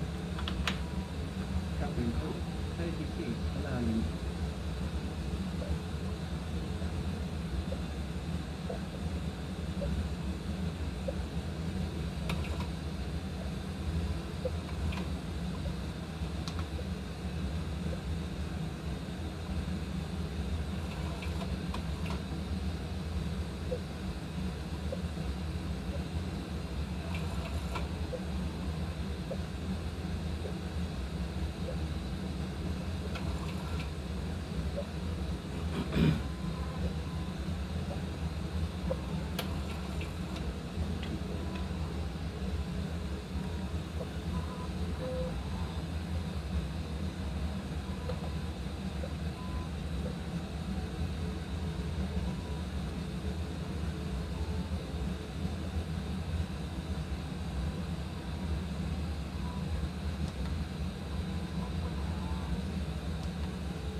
did that go down to?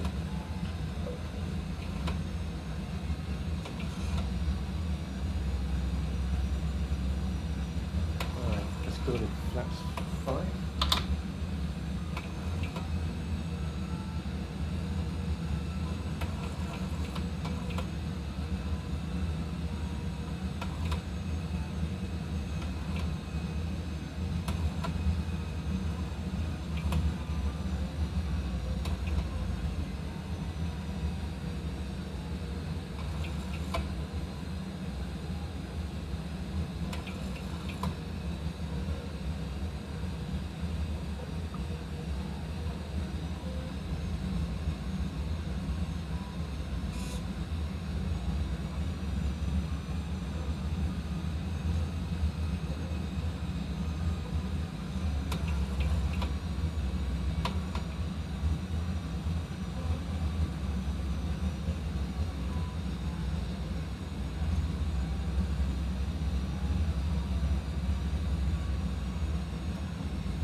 Go ahead and approach mode.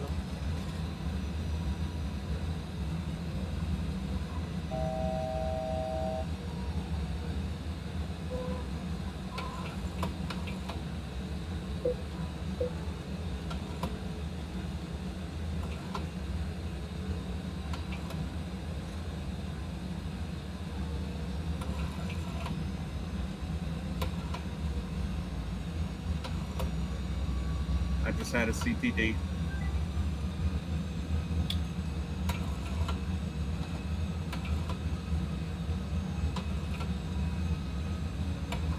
Well, at least you made it on the ground.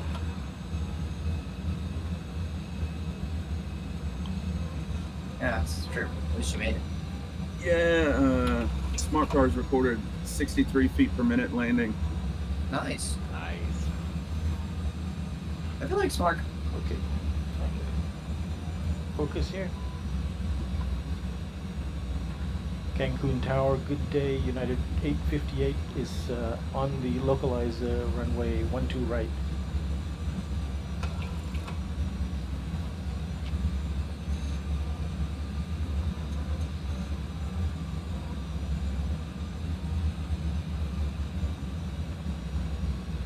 Okay, let's do gear down.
Okay, flaps 30.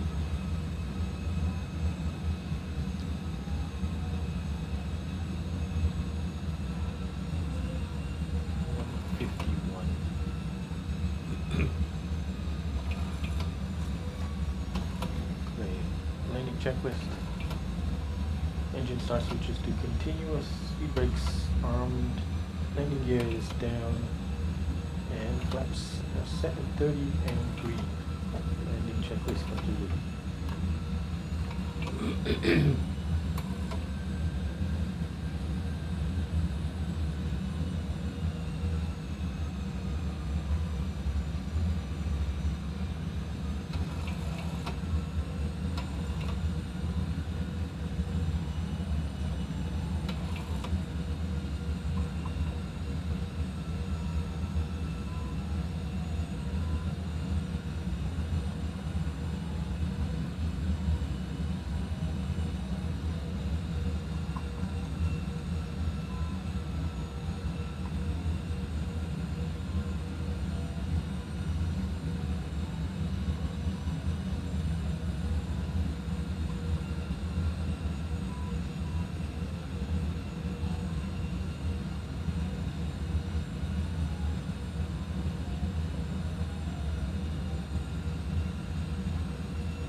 Cancun Tower, United 858, fully established ILS 12 right, 4 miles final.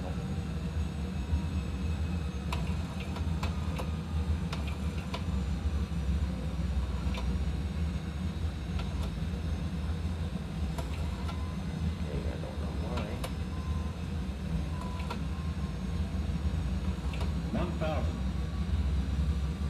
1,000 feet. Runway in sight. Just give me a clearer view of those happy lights.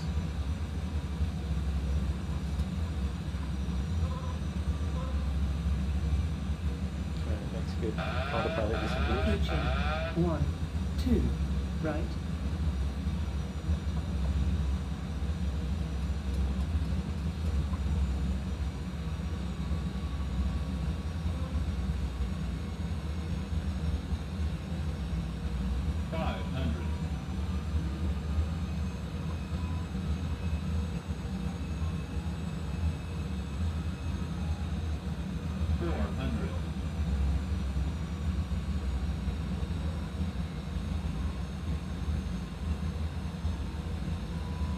Approaching minimums. Auto throttle disconnect. 2 minimums. Landing.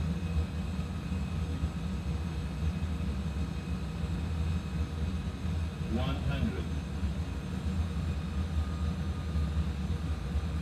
50, 40, 30, 20, 10.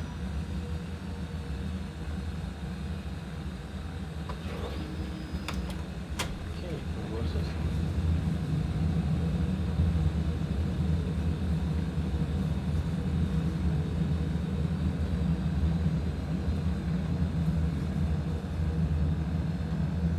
Looks like we're gonna miss 5.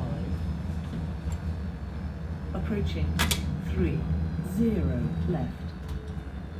Ladies and gentlemen, it will take the captain a few moments to taxi to the gate, and we ask that you remain seated with your seatbelt securely fastened until the seatbelt sign has been turned off and the aircraft comes to a complete stop at the gate. That will be the only indication that it is safe to get up and move about the cabin. We also ask that you keep the aisle clear of any hand luggage. This is the termination of our flight, so we ask that you check the seatbelt pockets and overhead lockers for any articles you may have brought with you. Extra care should be taken when opening overhead lockers, as some items may have shifted during our flight. On behalf of the captain and his crew, we would like to thank you for flying with us and wish you all Tower a pleasant United stay. 5, Thank you. A58 vacated at Charlie 3. Wow. Okay.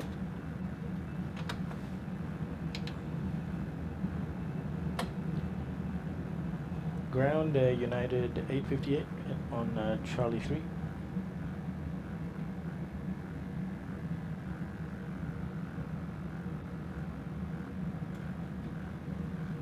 Traffic. Traffic. Okay, let's just go around here.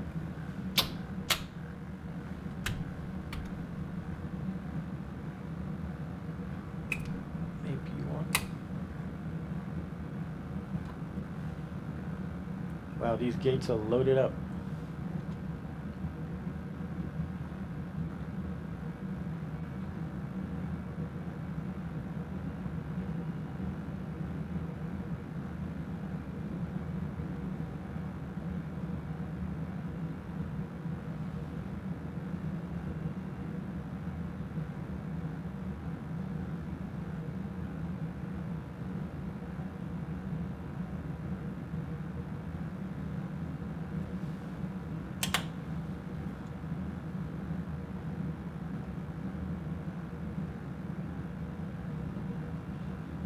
Okay, let's turn in here.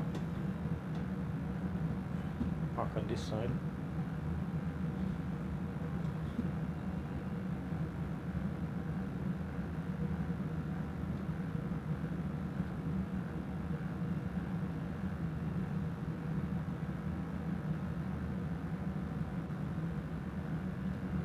Oh, oh my goodness.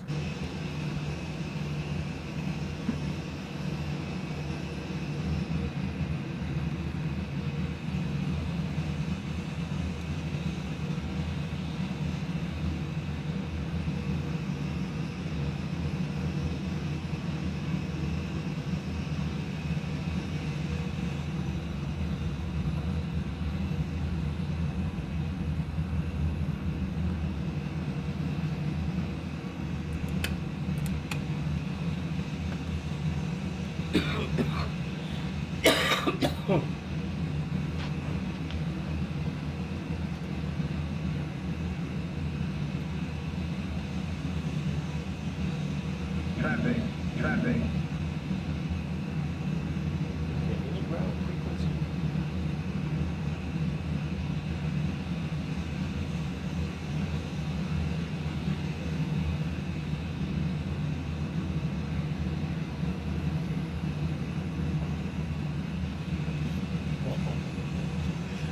Oh, look at this.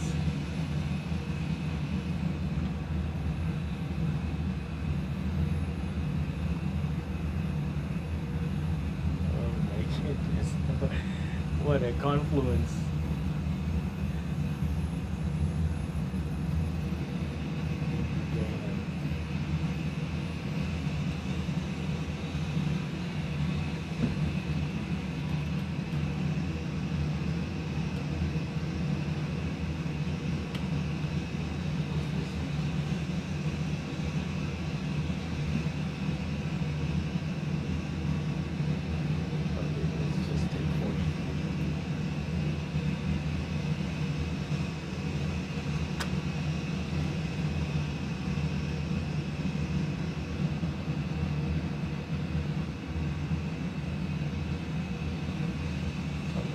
Up.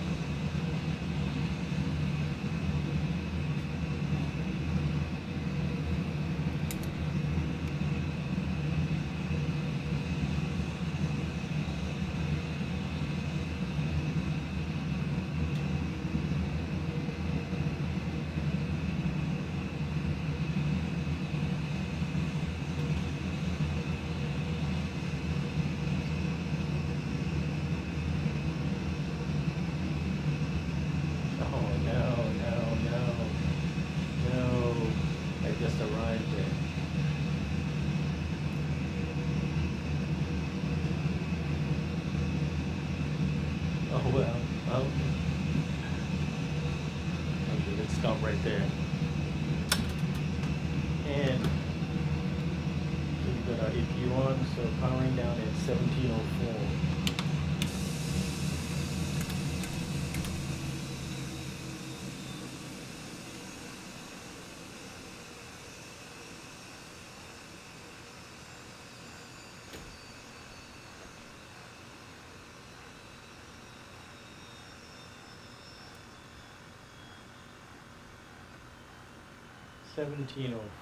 Okay.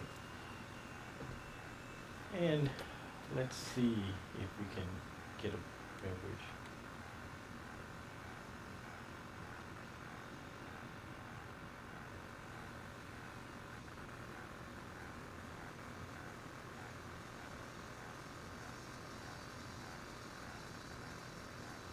can get an average. Okay, good.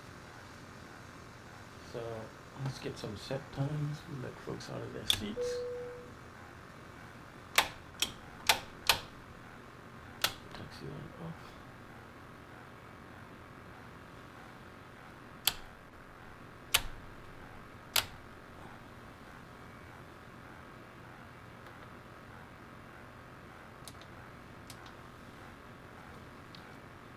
Set times. Oh my goodness. Talk about a traffic jam. 1326. 1658. And elapsed time was 3 hours 31 minutes and 13 seconds. And fuel remaining.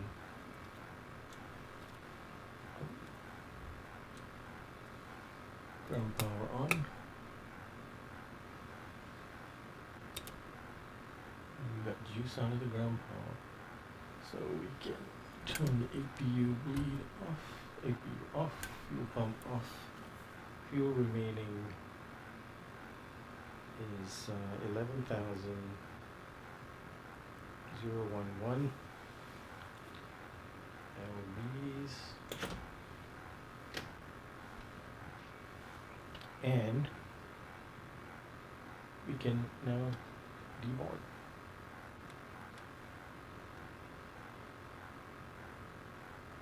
Deboarding requested. But boy, look at this.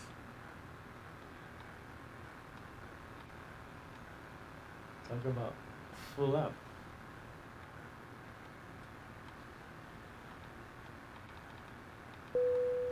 Passengers deboarding starting.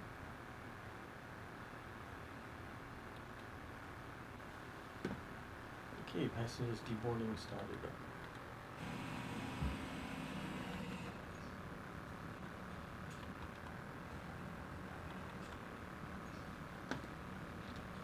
Okay, let's carry on with the shutdown since we're not continuing on from here for a while anyway. Number off. All the fuels are off.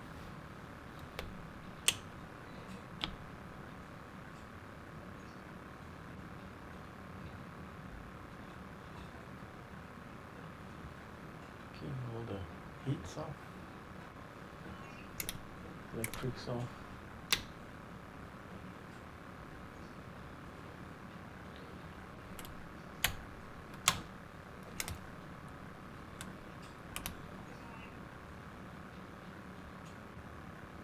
Okay, we're all set up here.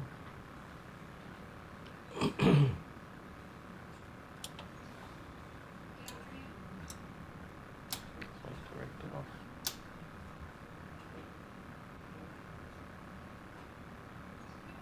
Well, hope you enjoyed that flight. A couple of things I want to do before we sign off. Let's check how we did on the fuel at the end of the day. 11,000.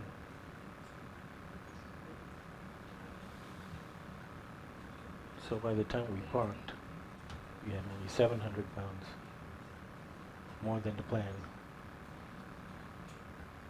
After I update some information at the top of this screen here, I'll tell you my landing rate. So we took off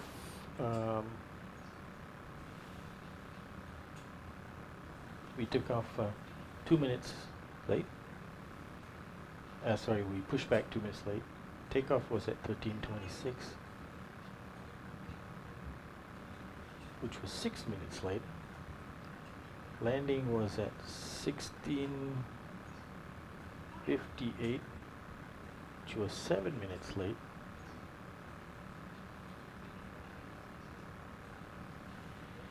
And then parking was at 17:04, which was 5 minutes late. So not too bad.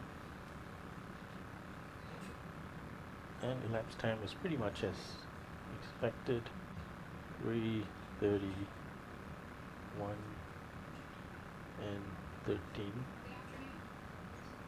That's so bad. Let me do that all again. 3, 31, and 13. And then fuel remaining was 11,011 lbs.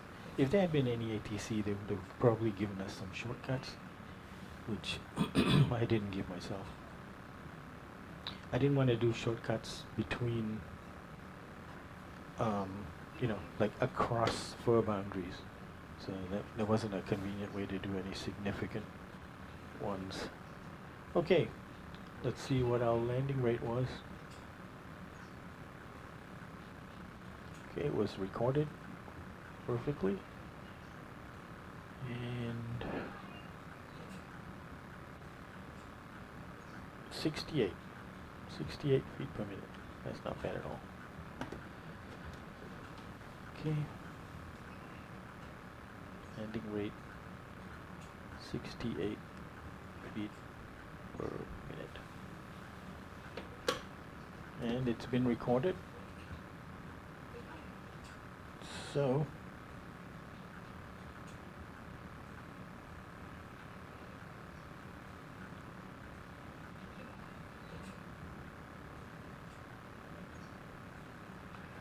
there we are. And now I'm just trying to see what kind of impact that updated figure gives me to my overall landing rate. I mean overall profile averages. See if that's current. 103 feet per minute.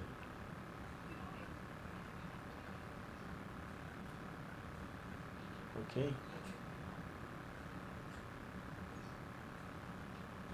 That's awesome.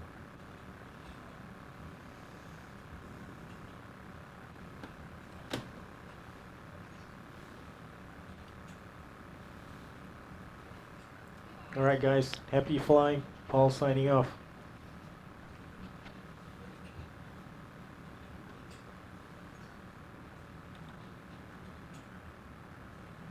Oh, I hit it.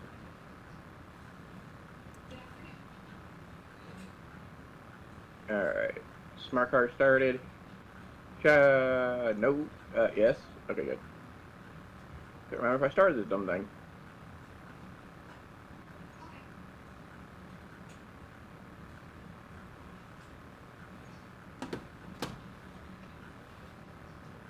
Okay, guys. Happy flying. Paul signing off. Yeah, it was a good flight. See you later, Paul. Ciao for now. Thanks for joining us. Absolutely. Okay.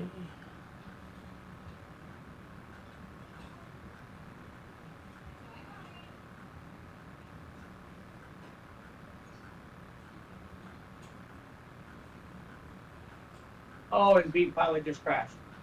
Ah, dang it.